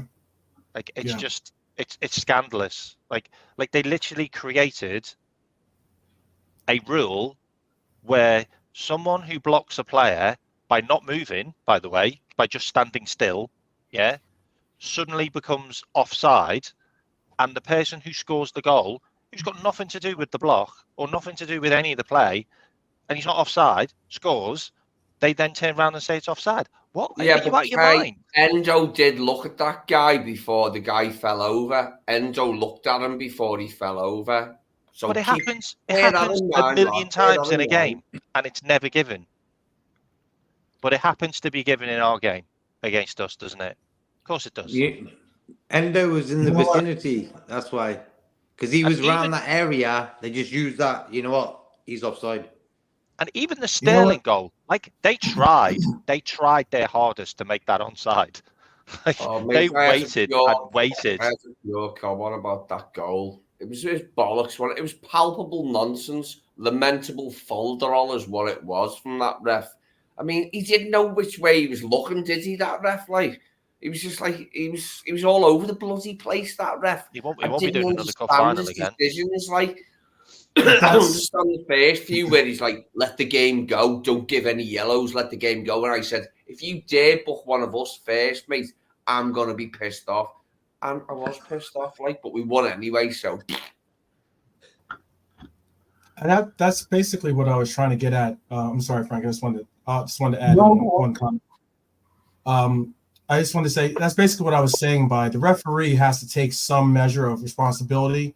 The referees in general have to take some type of responsibility, because I honestly do think that the way that they go about refereeing the game allows and dictates the pace, it dictates the energy of the game, and it tells players what they're allowed to do, what they're not allowed to do. And if Caicedo was obviously, in my opinion, very reckless with a lot of his challenges, and when you're not getting not only called fouls necessarily called on you, but if so, even a card issued at you, just to give you a warning to say, hey, temper it down, you're going to continue to, if anything, maybe even ratchet it up a little bit. And that's what that's where you get into this dangerous play of field or play of game where you could end up hurting somewhere and injuring other players. And I get this a physical game. I understand those concepts, but it's still about the fact that we enjoy this game because we get to see these players play, not get carted off on stretchers. That's what I'd like to say. Okay. What about you? I'm there. Yeah, You're exactly on it there, mate. I mean, Mhm. why did they do that? Why did they do that to us? There was no need, was there? There was no need for that. There was Right. no need at all to do that. There was no need on earth, on God's green earth, to rule that goal out, and they did. But Well, they did, and we're all disappointed in it because it was a won us the game. I don't think that they would have scored. It would have just won us the game. Mhm. But anyway, the likes of Virgil came back and he did score, and it was allowed. And they couldn't do anything about it because there was only a minute or so to go, and that was it. It was the end of the game. So I never come out with the old adage, cheats never prosper or anything. Hey, But anyway, Frank, you said you like tiramisu, didn't you? Because that's like an Italian thing, tiramisu. It really sweet when Virgil scored, mate. Oh, my tooth nearly fell out, mate. My teeth nearly fell out. It was so sweet. It was just boss, wasn't it? Like, it was too funny. After they rubbed him out for nothing, that endo thing, and then he scored again. I was like, tiramisu. I think. Listen, I'll go to the boys here. I'll start with now. Listen, Lee. I'm going to go around here. Okay. I'm going to start with K Mac, and this is the question. And don't butt in, please, or I'll take you off. Honestly, I will if you butt in. What the lads are saying. I'm going to K Mac. I'm going to the 12th. Then to Brian, then I'm going to JK, and I'm going to you last. So let them finish the comments, please. Okay. Do you know if that goal, if they was a scored, say it was those who scored in the last minute or so, right? Or they won on penalties. Okay, Mac, how would you have felt, with that goal being disallowed, Virgil's? How would you have felt? Would you have felt cheated or robbed? When it went to extra time, I turned around and my wife was sat on the sofa behind us, and I just turned around and said, whether we lose, whether we win, I said, I'm so incredibly proud today of what we've achieved. To push a team that's worth 100 billion to 100 billion, to push a team that's worth $1 billion all the way to extra time. It's just incredible. And to be in the game constantly, by the way, Elliot had a big chance, which we could have scored. Diaz could have scored. Gapco could have scored. Players had big chances in the game. We were in the game from start to finish, and to do that all the way to extra time, I was incredibly proud. Whether we lost it or not, I would have been incredibly proud. But my God, I would have been pissed off with the officials again. But you take my sentiments there. I was a bit. You know what? What do we expect? I don't expect anything less. I just don't know. It's 12 against 11 every game. Just is. I think there's more on that VAR as well, to be honest. How many times now do we have to listen to a commentator say they're glad the Klopp's going? Have a bit of fucking decency about yourself, you little scumbag. How many times we know you don't like us. Stop fucking saying it. I'm so glad he's leaving. I wish you'd fucking leave. You know what I mean? Fucking horrible little idiots. Sorry. No, that's great. No, I like listening to Gary Neville because I get a laugh out of it. It gets me in my vibe. I'm not just talking about Gary Neville. I'm talking about all of them. Silly words about Man U and that. Most of my stuff goes unanswered, though. Most of my footy stuff goes unanswered because they know they can't deal with it, mate. Well, stop it, Lee. So please, it says, who said that? Neville. So yeah, he's but actually it's not just him. Yeah, There's loads of Yeah, them. Neville said it today, though, didn't he? Came out. Neville said it at the end Yeah, of the he's a game today. scumbag. Yeah. He dressed No, it like he dressed. No, sorry to cut across, but he dressed it up as he started going, "Oh, Jurgen Klopp, what a manager! He's amazing. He's this, he's that." Yeah, and then he goes, "I'm delighted he's leaving." It was like, "Oh, fuck you, Gary." Yeah, it was. He thought it was really funny. It was like, "Ah, fuck you, man." Oh dear, this is I To don't be know. honest, like, sorry, Frank, a bitch about Gary Neville, but I get a right laugh out of him, mate. I get a right laugh out of him. You know, like when Liverpool didn't score and Virgil's went, "Oh, yeah, I could see that." I was like, what did you see there? Like, you're blind, mate. Right, 12th.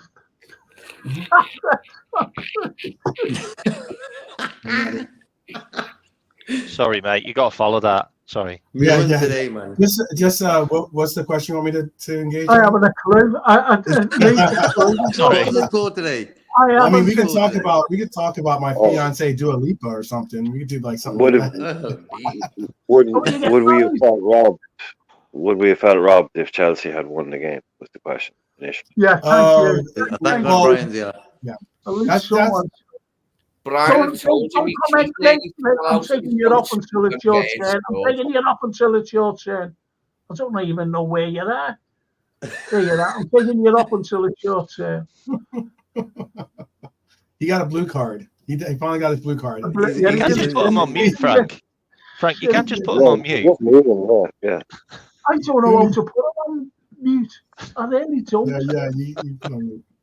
Because if I put him on mute, it puts everyone on mute. You know what I mean? Oh, okay. Anyway. Nah, bring him back on. We won. Never. He's just having a laughing. But he's a He's bloody, having- you know he's that. enjoying the moment. I think he's he's like a lot of us, partaking in, the Oh, you want him on? Yeah, of So course. one He's one of us, man. Of course. Of course, you'll never walk alone. Always. Yeah, there he is. Look. There he is.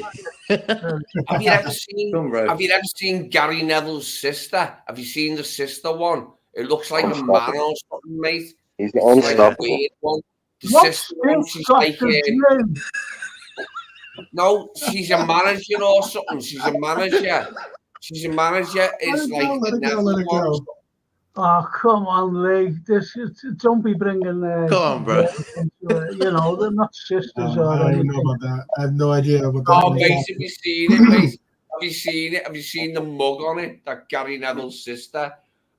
Gary Neville and Phil Neville were badly ugly, mate. But the sister is just like, it's like one of them. You've got to go like that off you at the screen.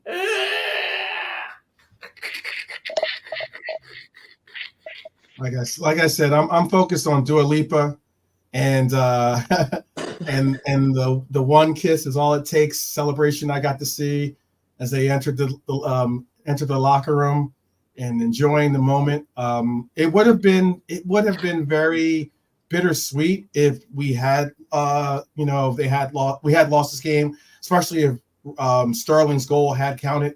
And let's just be honest, that was razor thin as being offsides. At first I was like, I thought it was offsides, and then when they showed the still image of it, I was like, oh, that they, knowing how we've gotten pretty much done in by VAR this year, I was thinking, okay, this is one opportunity for VAR to like either throw us a bone, or they're really gonna like stick us with this call.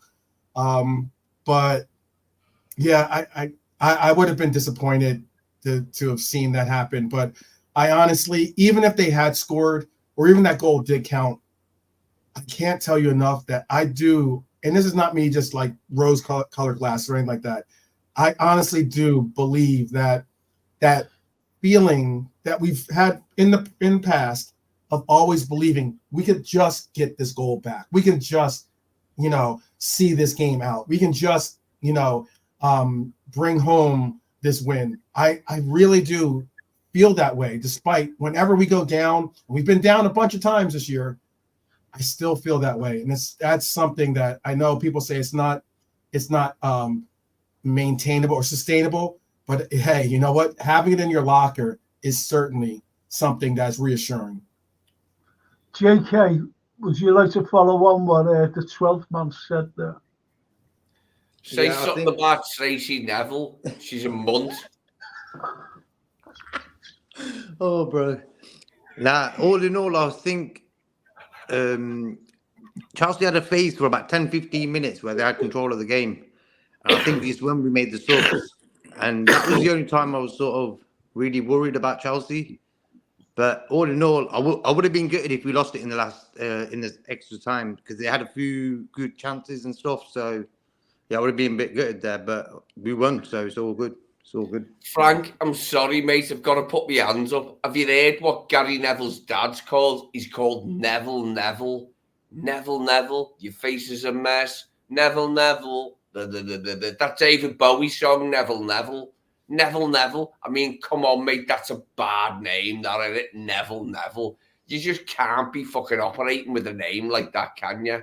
It's bad, isn't it? Like, there's no way. There's no way on God's green earth that you can be called Neville. If my name was Lee, I'd have a cob on, mate. I'd be pissed off, you know what I mean? I wouldn't be having it, like. I think you've chased K-Mac, you know. No. K-Mac's No, you have to go. You have to go. He's gone. He's gone to meet Neville. He's off to go confront Neville. Yeah, maybe hang out with Gary's sister too. I could drink a pub dry and I still wouldn't go near that. I wouldn't go near it, mate. Listen. Come on, now, don't be going on about the Nevilles. Honestly, don't be going on about the Nevilles. I know. Imagine some of the, like a Man United pod, for example, and you heard people, like Man United fans going on about one of our families, say Carragher's or anyone's family. You wouldn't like it, would you?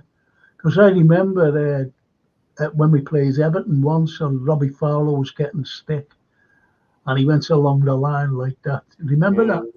Remember what he done to Graham Lassalle? Can I finish, Lee? Let me finish. You're really pissing me off. Sorry. And what it is, say they couldn't get at Robbie. So what did they turn to? They turned to his sister.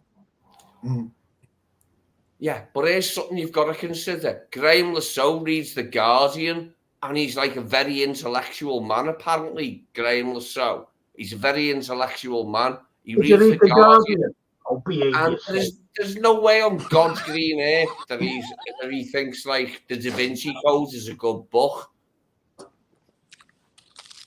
Who said that again about the Okay. Me? I don't believe this. It's comedy gold. The Da Vinci Code. I'm just, he's suing me, is it? He's suing me. Right, I'm going to go to these lads. I'm going to go, and it's a cracking there. Ian McHale, James McConnell. He looks some player, lads. What do you think about that? I'll go straight to you, 12. James McConnell. What did you think of him? And he's played a few other games as well, you know. So what do you think of McConnell? Or, the few times that you've seen him, does he excite you? I think I wouldn't say James McConnell stands out as the top of the class of players. No. But I definitely think that he stands out as someone that can contribute and is so young that, the sky's the limit. He had a smart foul today. He got a yellow card for it, but it was a smart yellow card because they're about to be on a break. And, it's difficult to be thrown into a match. It's difficult to be thrown into a match. I know he only played 33 minutes, which is a considerable amount of time, but 33 minutes of a match and be called on to really not be a detractor from the team, be someone that at least can hold the line, you know. And I think that that's what all we ask from our youth players is to hold the line. And what's great about it is a lot of our youth players stepped up and far exceeded that by going beyond it. I'll tell you what, though. You know, after today, what do you think before I go to you, Brian, about the shame? You know, that comment about James McConnell, right? Imagine, I was thinking of this today. You know, after the game, and you know, we would the cup up and whatever. And I was thinking to myself, imagine Mo Salah and Nunes playing. Fully fit, that is, fully fit Nunes. Yeah. He would have terrorised them. And excuse me, has anyone, excuse me, has anybody mentioned Diaz, by the way? Absolutely. Because I thought Diaz, I thought he terrorised them. Go on. Has anybody mentioned how rubbish Chelsea are? Come on, they are rubbish, aren't they, mate? Chelsea are rubbish at the moment, aren't they? Yeah, but we're talking about Liverpool. Well, yeah, I get that. I can say this too, Frank. To answer Frank's question about Lucho, I thought Lucho, he played 120 minutes today. 120 minutes. This is a player that's had 2 knee injuries, has had people question his commitment, question his, or if he still has it, question all these different characteristics of this player, question if he continuously try to rate him against former legends like Mane. Like, as in, this player today just was a problem for Chelsea enough that he was, I think personally, our most creative and best player offensively on the pitch. I think that he showed a lot of different elements of his game, but you know, he was involved in, I think, 18 ground duels. He was involved in 2 aerial duels. He was active defensively, active offensively. You know, he was really putting himself on the line for a lot of different places and times on the pitch. I had to commend Lucho. You know, I saw him in the locker room again. He was wrapped in his Colombian flag with, you know, and just like enjoying the comfort of his teammates. And I was very, very happy to see that Lucho, you know, might possibly get some praise. The flag was for his dad, wasn't it? Really, you know. Yeah, it was for his dad because his dad's obviously. Yeah. That was brilliant. That bit where you seen his dad going. Yeah. Absolutely. You know, because it's like anything. It's like anything. Now I'm going to go to this Anfield Roar. David's rested there. I'm going to just say this one. I'm going to Anfield Road in a minute. Lee, are you deliberately on the wind up, mate? Me? Never. Right. I'll go to you straight away, Brian.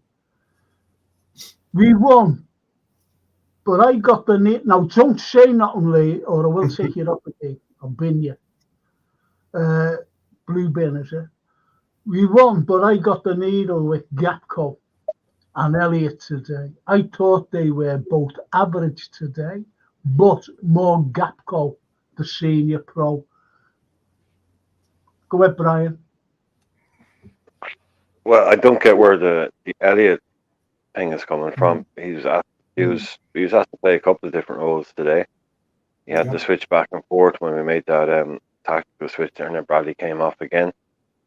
Harvey's not someone you ever look.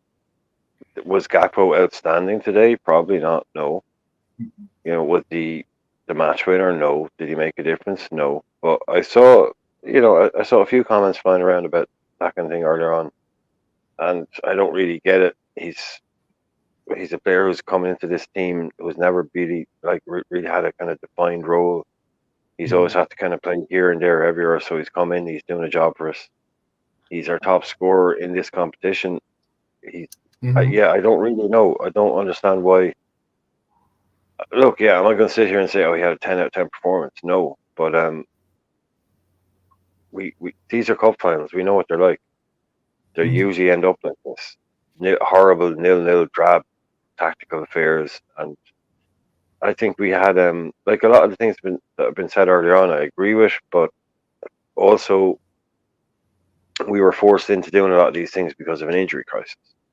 A lot of these things that we're doing, like the likes of McConnell, Dans, and all that. If Jota, Nunes, Salah, Szoboszlai, Trent, Curtis Jones are fit, a lot of these people aren't coming on. It is brilliant that they are. I'm not playing it down, but there is two sides to it. It's not like that we, I'm not pushing on K-Mac, but he's like, what other club would bring on Dans? It's like, well, what other player could we bring on? Like, what other club has an injury? Yeah, we have an injury crisis. Another club that has an injury crisis that has to bring on a player is going to turn to whoever's on their bench. And that was just, it's not that just we didn't have Jota and Nunes sitting there and Klopp turns around and goes, no, it's Jadon Dans. A lot of this is all forced on us, and yeah, it worked and it's brilliant, but it's not the ideal scenario to be in. You don't want to be in a scenario where we're having to pick kids. I don't, I get it, it's great, but it's not where you want to be. You want to have your full squad. We've got 3 trophies to go for. We're not going to do it on, the back of Jadon Dans and McConnell and Clark, as this may accelerate their progress a bit, which is excellent. It may put them, they've gotten to play in big games and impact them, but I don't see it as something that's something I want to see sustained. Like, we did it because we had to do it. If Salah was fit and Jota was fit, Nunes was fit, Dans doesn't play today. What about you, JK? Would you go along with about Elliott and Gakpo? I think out the two, Elliott had a better game. I think Elliott, he was all right. I think he was busy. He was running up, down, left, right, and I think Gakpo never really got into the game. And I wasn't like, I wouldn't really say I was surprised he come off, but I just thought if we kept him on, he might pop up with a goal. And that's the thing with our attacking players, even if they're not really in the game, they'll pop up with a goal. So that's why I was a bit surprised that Gakpo was taken off. But the lad who came on, yeah, like Brian was just saying, without them injuries, these guys ain't getting no taste of no football in the first team. So they're playing that in a Wembley final. And that's going to give these guys confidence. So this week, with the 2 games we've got, I think the buzz is going to be good. And the youth players, they'll probably be needed as well. Southampton, 100%, there'll be a lot of youth players in that first 11. So it's going to be good for them. The win today, go into that game, beat Southampton, and then Forest on Saturday. So, yep. Look, things are looking good. I think Klopp playing the youth players is like a sort of, not, I wouldn't say a gift, but just to show us guys what he's leaving behind. So he hasn't just left us with what we've got. There's something more behind that. So that's a good thing. Yeah. Okay. What about you, Lee? What do you think about Elliott and Gakpo? Said that they were kind of ordinary, average play today. Myself, I thought Elliott was good. You were ordinary because we won the cup. Who said that? Who the fuck said that? Sorry. No, it's not who said it. It's who said it? Who said it? I will hunt that man down. Oh, Jesus. Okay. All right. So you're not there commenting. No, I will. I would like to say. No, mate. You missed the chance. You're not commenting now. You're going on about. I want to. Stop it. This is a podcast about football. Not opening anyone down. I know that you're only messing. No. I said nothing about London. I said nothing about football. All I'm saying is London. I don't like it, mate. It's like down there or something, like out the way. I don't get it. I just wanted to say. I don't understand what you're saying. I did want to just chime in on the Elliott and the Cody comment. One, Cody had 21 touches today. He played something like over 80 some odd minutes. I don't know exactly how many minutes, but he had 21 touches. I know that. That's pretty low. And I think Brian, JK, they both played the game Everyone's played the game, I guess, in one way or another. But that's a pretty low figure for your striker, to have 21 touches. And then even going on to Elliott, on the other hand, had 76 touches. He had 82%. He was 82% accurate with his passes. 5 of 6 for long balls. 6 of 9 for ground duels. Okay.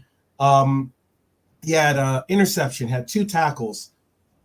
And that's, again, what Brian mentioned. That's Elliott playing first as a right winger, then being moved to right mid, then moving back to right wing, like as he was being shuffled all over the pitch as well. So he had multiple responsibilities. And again, it was mentioned in the chat too, that's 120 minutes out of this young man. Someone that has been dictated as not being able to start for this club, not being only relegated to being a sub for us.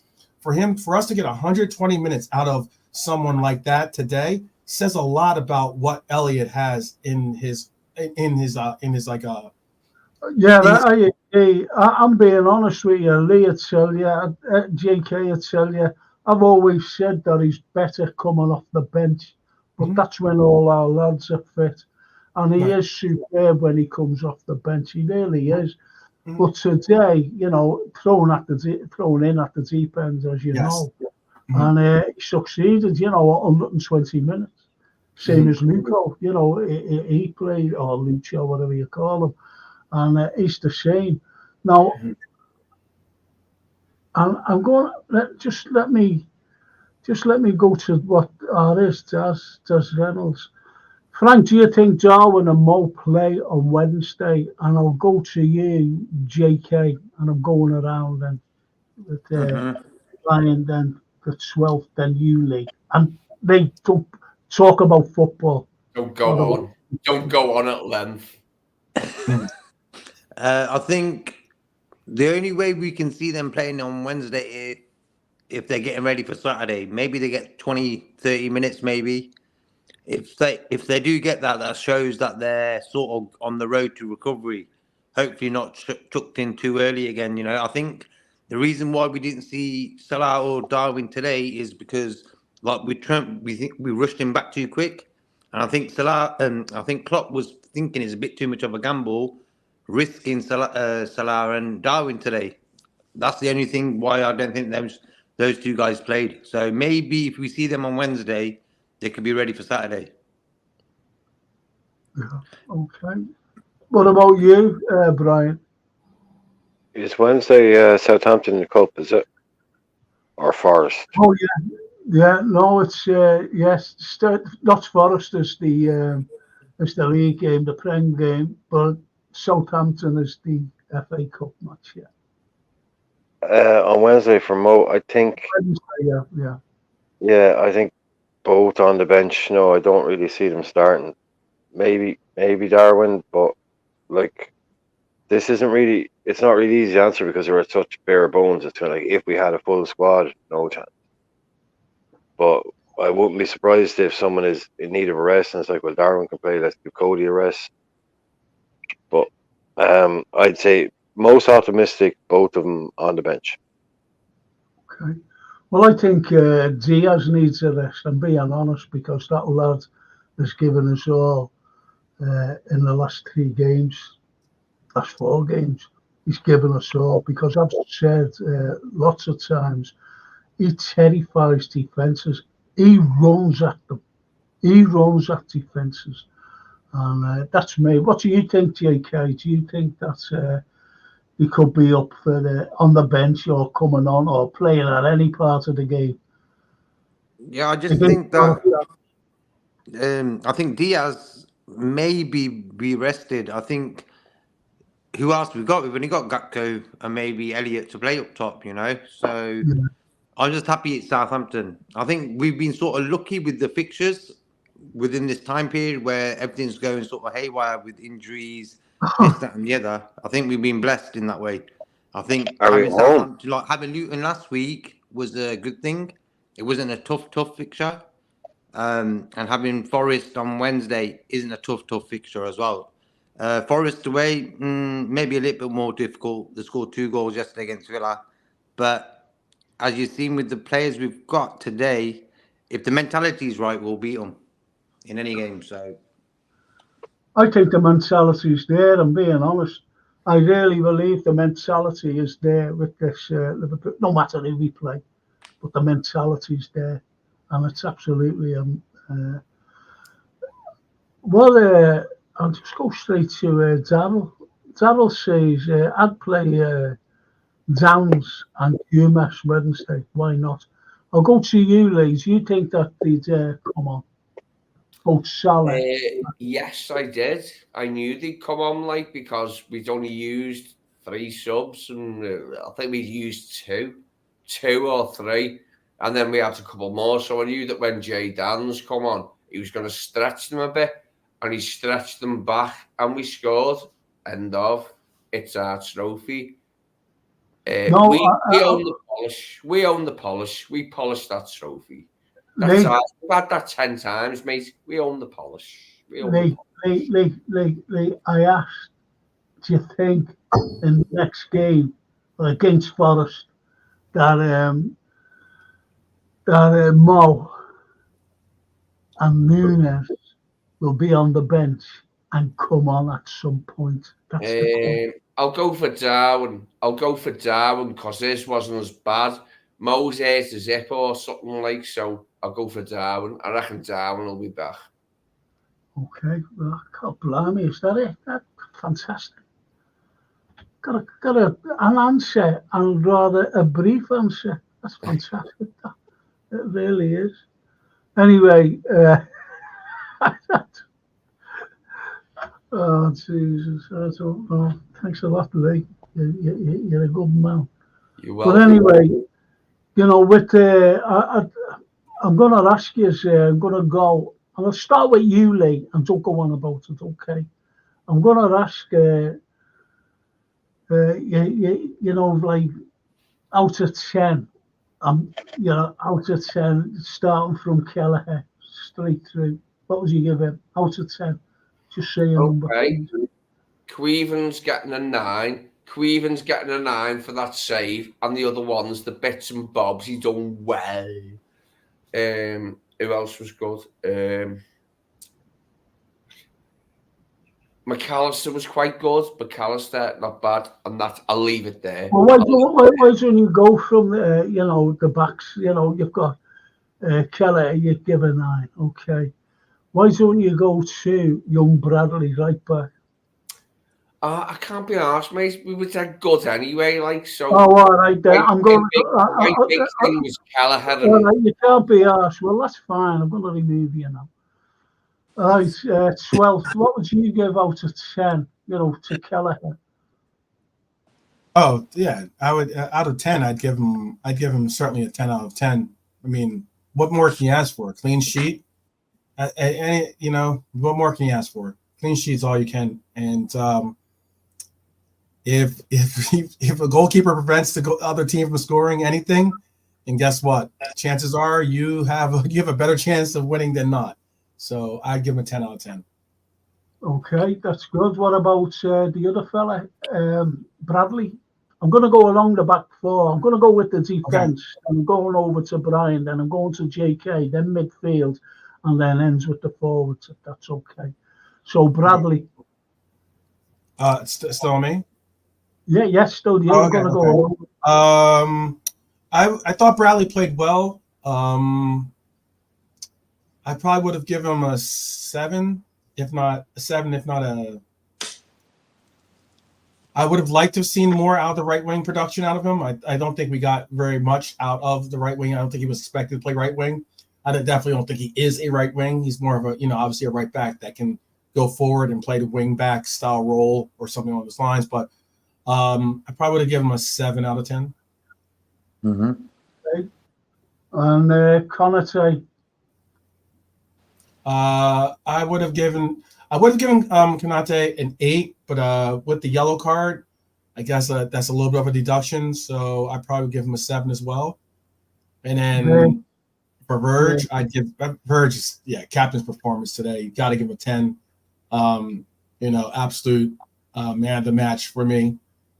And then for Robbo, thought Robbo played solid, not necessarily great or anything, but I would have given Robbo probably a 7 as well. Probably a 7. Okay. A low 7, if anything, if you want to say it like that. Okay. Same to you, Brian. I would give Kelleher 9. Hang on a minute. Just go from Kelleher right through to Robertson. Okay. I'd give Kelleher 9. I would give Bradley a 7. I'd give Canate 8. I'd give BVD 9.5. And I'd give Robertson 7.5. 7. No, 7 for Robertson. Okay. Mm-hmm. Go on, keep it going, from Kelleher to, as I said, Bradley. Oh, into the midfield. Yeah. No. Have you give them all? Yeah, you gave it. Yeah. No, I'm awfully sorry. I'm awfully sorry because I've been looking at these things. Anyway, go ahead, JK, yours. Yeah. I'm sorry there, Brian. No, you're right. That was for me Kelleher's best game for us in a Liverpool shirt. 9 out of 10 for me. He did that save when what's his name? He had that chance, and that save he pulled off there sort of won us the cup. I think if they scored there, they would have won the game. So he's getting a 9 from me. Agreed. That one really set the tone. You're spot on, JK. Early, that agreed. Yeah, sorry to cut in, but yeah, 100% agreed. And I think I think when he made that save, I thought if we're going to penalties, we're sorted. That save just made me realise, okay, if we're going to penalties, Kelleher's going to do the job. So I'm giving him a 9. Best game in a Liverpool shirt. Bradley, attacking wise, not so much, but I think when he sort of dropped in the midfield, he looks secure on the ball. I like when he does that, so I'll give him a 7. Canate, top game from him. He was diving everywhere and everything, so I'm giving him a 9.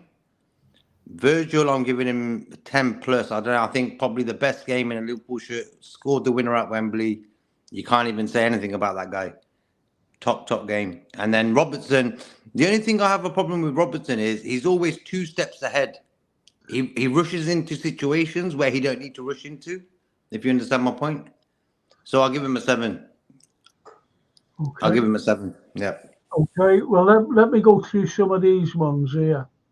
Daryl Merry, Bradley 8, Virgil 10, Canate 8, Robbo 7, Enzo 9, Maka 8, Gravenberch 6, Diaz 9, Gakpo 6, Elliott 9, Anfield Raw, Kelleher 10, Virgil 110, Canate 8, Robbo 6, Enzo 9, Mac 8, Gravenberch 6.5, Elliott 6, Gapco 4, Lucio 8.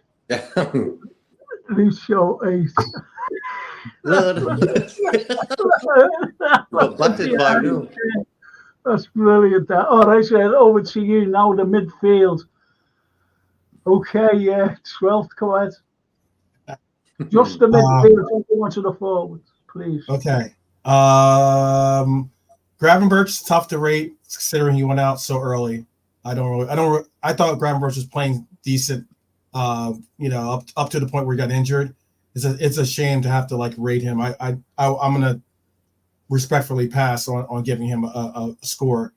Mm-hmm. I thought Endo had a I gave a 9. And I would have given Maka an 8 for his performance today. Wow. Yes, I did know. I'm pretty sure. I'm pretty sure Brian is Irish. I don't think he's Russian. He is. No, he's Irish. But then again, have you heard what he said? It's cold out here on the tundra. He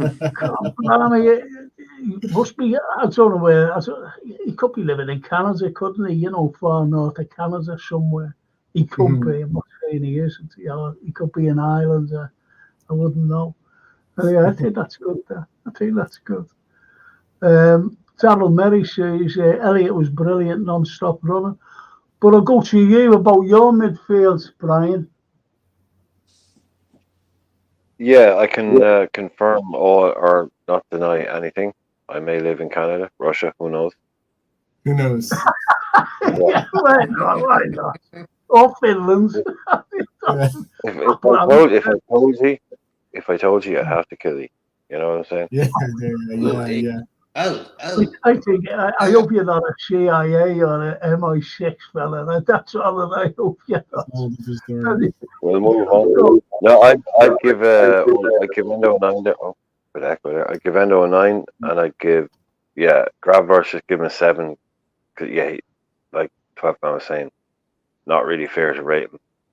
And give McAllister an 8, Endo definitely a 9, and Gravenberch, just a 7. Fair play, but he didn't ask to get his ankle crushed, basically. So, and when Elliott dropped in, then he was kind of just as good in midfield again. So Elliott almost gets rated twice. But yeah, Endo the star in the midfield show, I think, definitely. Brilliant game from him. Yeah, totally agree. What about you, JK? Endo 9, probably his best game in a Liverpool shirt. He played real good. I would say McAllister at 7, and I can't 12th man. I can't really rate Gravenberch's game. I think he was just a bit too leggy in that situation. If you understand what I mean, his legs were like spider legs when he went for that Very long ball. legs. Yeah, Has it was long just legs. weird. So for me, I can't really give him a rating, but I wish he didn't go his legs in that situation. He could have been a bit more upright. I think I don't know. It was just But weird when I also the looked other guy. Okay. Say again, bro. But also the other guy, like the tackle was harsh. The tackle Oh, was it was nasty. horrible. Yeah, of course. It was horrible. Okay, so, over to you again. 12th. How about the forwards? What would you give to them out of 10? Okay, so I would have given Lucho an 8. I would have given Cody a Cody's a tough one to rate because he has so few touches and he wasn't exactly as involved in the game as I would have liked to have seen him. That's not necessarily a testament of him because I mean, as a striker, you're meant to get deliveries as opposed to offer up creation on your own. But I probably would give him a 6, and then I would have given Harvey an 8. Okay. Ryan? I would be I think definitely 8 for Diaz, definitely a 6 for Gakpo, and then if we're putting Harvey in there, I'd be more inclined towards a 7 for Elliott. So 8 for Lucho, 6 for Gakpo, and a 7 for Harvey. JK? Yeah. Diaz all game running around 8 out of 10. Gakpo a 6 and Elliott 8. Yeah. It shows you, doesn't it? Every one of you have given, it's an average score, isn't it, for Gapco? And to me, was average today. I thought he would have really stood out. Yeah. I thought he would have just made a more bigger effort, if you know what I mean. But he didn't, and that's the indictment I give him, if you know what I mean. Yeah, Go on. I just feel that when Robertson did that cross for him, and he got his head on it and it hit the post. I think we don't cross the ball enough in the game. When we cross the ball, we look dangerous. And this is that's the only thing I could say the bad point of our game was we didn't cross the ball enough. And when we did, we looked better. And I think we lacked that from the right-hand side. I think Bradley could have got some balls in and Robertson could have. Simicast, we won the game by a cross as well. It was the corner, of course, but we won by a crossing the ball and Van Dijk got the goal. So that was the only weak point of the game. I thought that the set pieces we would have dominated. And I think those two set pieces, we dominated. That's where we scored 2 goals from them, one disallowed, unfortunately, which I thought should have stood. But then again, we've got officials who totally disallowed it, which is absolutely ridiculous, in my opinion. So Virgil was our most important attacker today. I just had this feeling all game. Virgil's going to be the guy who gets something, and because we wasn't looking too good attacking wise, so when we had the set pieces, corners, Virgil was our number 1 attacker. They didn't have, if you don't mind, they didn't have a dominant centre half. Chelsea do not have. They have Carlyle and Dizazi and Gusto and Chilwell. That's not a dominant. There's no one in there that's like Dizazi maybe in 10 years or in 8 years' time might be a big guy or something like that. Carlyle in 5 years' time might be a big one. That's why they have Silva there as a, old J 39, 40. That's why they have him. You've got no really an outstanding like Virgil for example. Could you imagine Virgil in their side? Could you imagine Virgil in Man City's side? If you know what I mean. 70 million, Frank, 70 million for Fofana, and he's had 2 ACL injuries. 72 million, I think. Yeah. And he had Badashile injured. Thiago Silva, 40 years old, injured. Exactly. And could we talk about, I think there's so much to bring up Chilwell again, because what Chilwell was at today was absolutely disgusting. Did you see what he, not just the Bradley thing, but when the ball went out with Clark for a throw-in, he started chatting shit, basically trying to wind up Bobby Clark, saying, what are you going to do? What are you going to do? He's a senior pro. He's an English international. And he's trying to act like that with young kids. Absolutely pathetic. Pathetic behaviour, I thought. Yeah, of course it was. And I'm gonna go to the 12th. No, I'll go to JK. Ends with the 12th. JK, what's a 10 out of 10 for Klopp? Klopp for me today. That move where he took McAllister, Gakpo off, and he put the young lads on was the gamble of gambles, and it paid off. So you have to give that brother 20 out of 10. Simple as. Yeah. What a move. Yeah. Okay. Brian, 10 out of 10 for Klopp. Yeah, I'm with JK. He made brave moves, bold moves, unexpected ones. I'm sitting there thinking this has got penalties written all over it, so why would you take off McAllister, probably one of the best penalty takers in the league, not just on our team? I was going to ask that, Brian.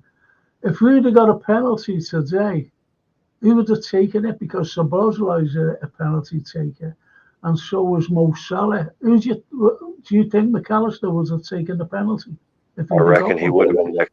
I reckon McAllister's next man up on that list. Yeah. He scored 5-6 penalties for Brighton last season.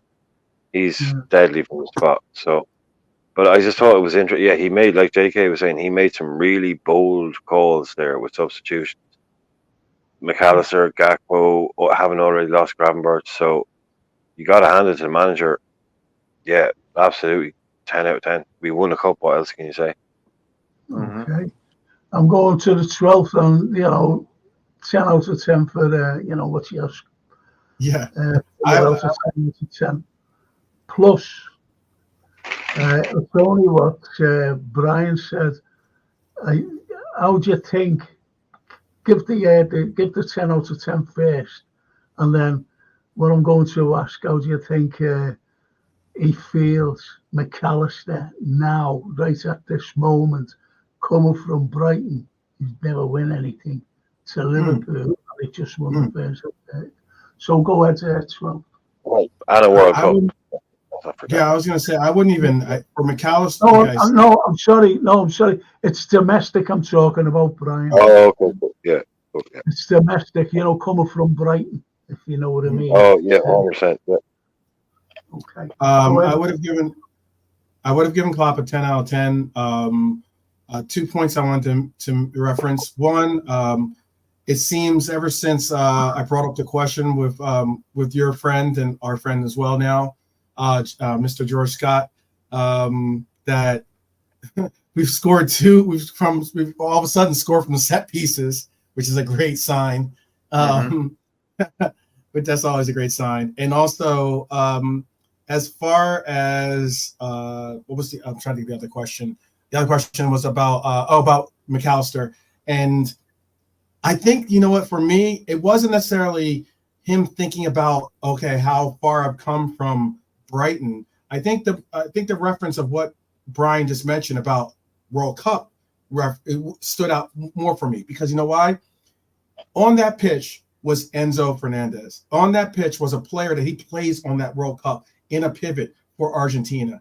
And the fact that he was this 100 million, he was the cat's meow for the, you know, outgoing players for that World Cup team, and how he was, you know, coveted by so many different teams, and how like everything else, and how different of a path their careers have gone with the choices they've made in clubs is very, very, very, you know, very, you know, I wouldn't say alarming, but very prevalent to me. That's what stood out to me, is that here's someone, again, on the pitch with a former, also looking at Enzo's partner, Caicedo, another player he played with at Brighton. You know, here are two players that chose the money, chose this pathway to getting all the riches, but don't understand the fact that there's a lot more than just getting a paycheck sometimes in football. It should be, and at least for us that are like football romantics, at least out there, it should be for the love of the game. It should be for the search and pursuit of trophies. And, you know, I just think that they did the what was it, Indiana Jones and the Holy Grail. You've chosen, you know, they did not choose wisely, basically. So that's a great summing up, that, to be honest. But anyway, overall, boys, I'm going to ask you for your prediction, and I've got to ask you. I'm not asking you about the Southampton game. I'm going to ask you for the Forest game. How do you think? And I'll go to you. Sorry, again, 12th man, and put you on the team first.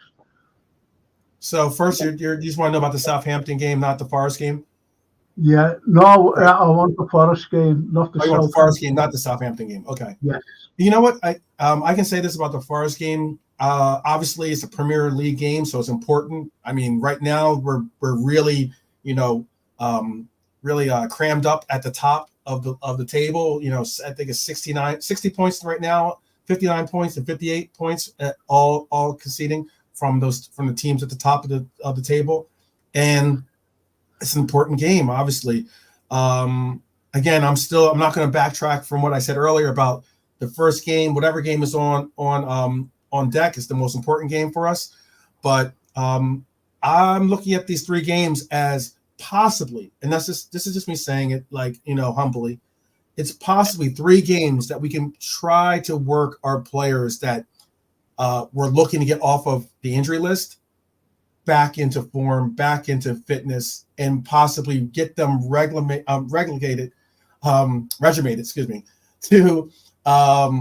to the standard we need them for that City game. It helps that we have Anfield to hold us down for the FA Cup game. I know we have to go to Forest, which has always been a little bit of a problem stadium for us, but I'm hoping that we can get a result, obviously. I think we will, actually. What about you, Brian? Yeah, I think we were holding some of these boys. Like when I was doing the thing earlier on, you were talking about the Southampton game with Nunez and Salah. I think they both start against Forest. I thought it was Southampton. It was on Wednesday. So in the league, I would like this is huge. Like 12 minutes, like the cup, we won the League Cup now. There's no more League Cup games. No, we're straight back into league football now, and we needed 4 points or 3 points against Luton and 3 points against Forest before we square up against City. This game is now the biggest game, and it's a really hard one because Forest are stubborn now. Their defense has improved massively since he went there, and Nuno. And that's going to be a really tough one. And I think we get Salah and Nunes back for that. And we're pushing the squad to the limits once again. But that's it.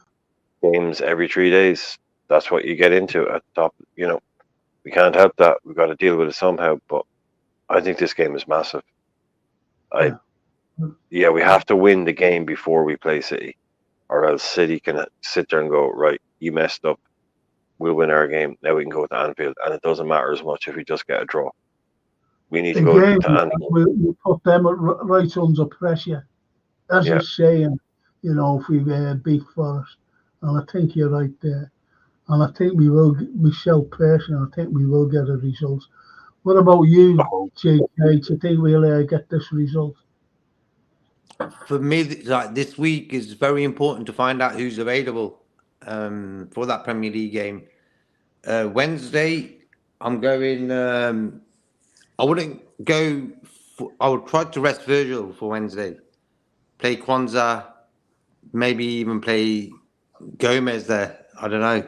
But I will try to rest Virgil and say Diaz for Wednesday. And then for Saturday, they can be sort of fully fit for that game. And depends on Salah's and Darwin's situation, see what's happening with them guys. I know Trent's not available because he was in a brace or something. So we've got to just find out about Salah and Darwin. They're the two guys who I really need back. I think Szoboszlai will make a little cameo appearance myself to get some minutes under his belt, and then see how it goes against Forest. I really do. Yeah, I hope so. I think Mo will be fit. I really do, and I think Nunes too. I think Nunes too. To be honest, I think that both of them will be fit.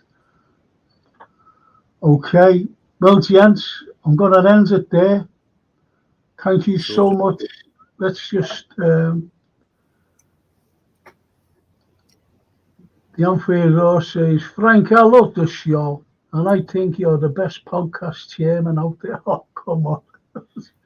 We need to turn this algorithm into a bigger show. It's a great show with great guests. Thanks all for keeping me smiling. Isn't that lovely? Isn't that a lovely comment? Thank you so much, Anfield Roar. That's really, really good. And I don't know what this means. Cole Palmer froze, says Cole Palmer. Yeah, he wasn't really in the game. He wasn't in the game. No. He had one or two runs at the end in that 15-minute where Chelsea was sort of on top of us and they could have scored. And that was it. Sort of disappointed. I was actually happy that he didn't get involved. Yeah. He hit the post, wasn't it? It was him who hit the post, wasn't it? Yeah. Was it him? Was that his shot? I'm not sure. I don't remember. His was the shot when Carlyle did that one save, like point blank, and then he came back out, and then Endo deflected it out for a corner. Do you remember that little? There was. Situation? I think the shot he's talking about is the one that hit the post. Was that Palmer or was that Gallagher? Was that Palmer? Or Gallagher. It's Gallagher. It was Gallagher. Yeah, the other blonde guy. Yeah, Gallagher. That save by Keller from Gallagher, that was incredible. Do you know if Ali was to make that save, which he has done in the past, everyone would have been going on about it. And what they would have said, there's only one man who could have saved that, and that's Ali. Yeah, that's exactly. But they would have said Kelleher wouldn't have been able to do that. 100%. They would have said that. Yep. And we have said it, haven't we, in the past? I'm sorry to say, but we have said things like that in the past. To be honest, Kelleher wouldn't have got that. And that proved it today because, to a few, he was man of the match. And to others, Virgil was man of the match. But, you can't give him less than 9 or 9.5 today. Kelleher, I was going to give him 9.5 because I made Big Virg. Simply because he scored the goal. He was great, in defence as well. He was marshalling the defence. That's why we've got a clean sheet today. So he just pips it from Kelleher, to be honest. And obviously scoring the goal and being captain and just picking up the shiny little cup thing. So I'm delighted. Listen, lads, I really appreciate you coming on tonight. I really do. Thank you. And I'll be having one on Tuesday, usual time, 8 o'clock. And we can really talk about it when we digest, what happened today.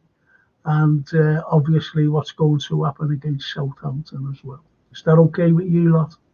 Sure. Absolutely. Absolutely. That's fine, bro. That's fine. Thank you so much. And let's hope that K-Mac can come. He just went off, especially when Lee started talking. He just, I've had enough of it. But anyway, thanks a lot. And I'll see you all, hopefully, Brian, 12th. And JK on Tuesday, along with George Scott. George Scott's a lovely, lovely man. As you said there, 12th, you did say that he's a lovely man. And it's just for me to say a big thank you to all the lads, all the chatters out there. Thank you so much for tuning in. And hopefully see you all on Tuesday, along with the lads, for some great comments. Thank you so much. See you, boys. Thank you. Up the Reds. Right. Up the Reds.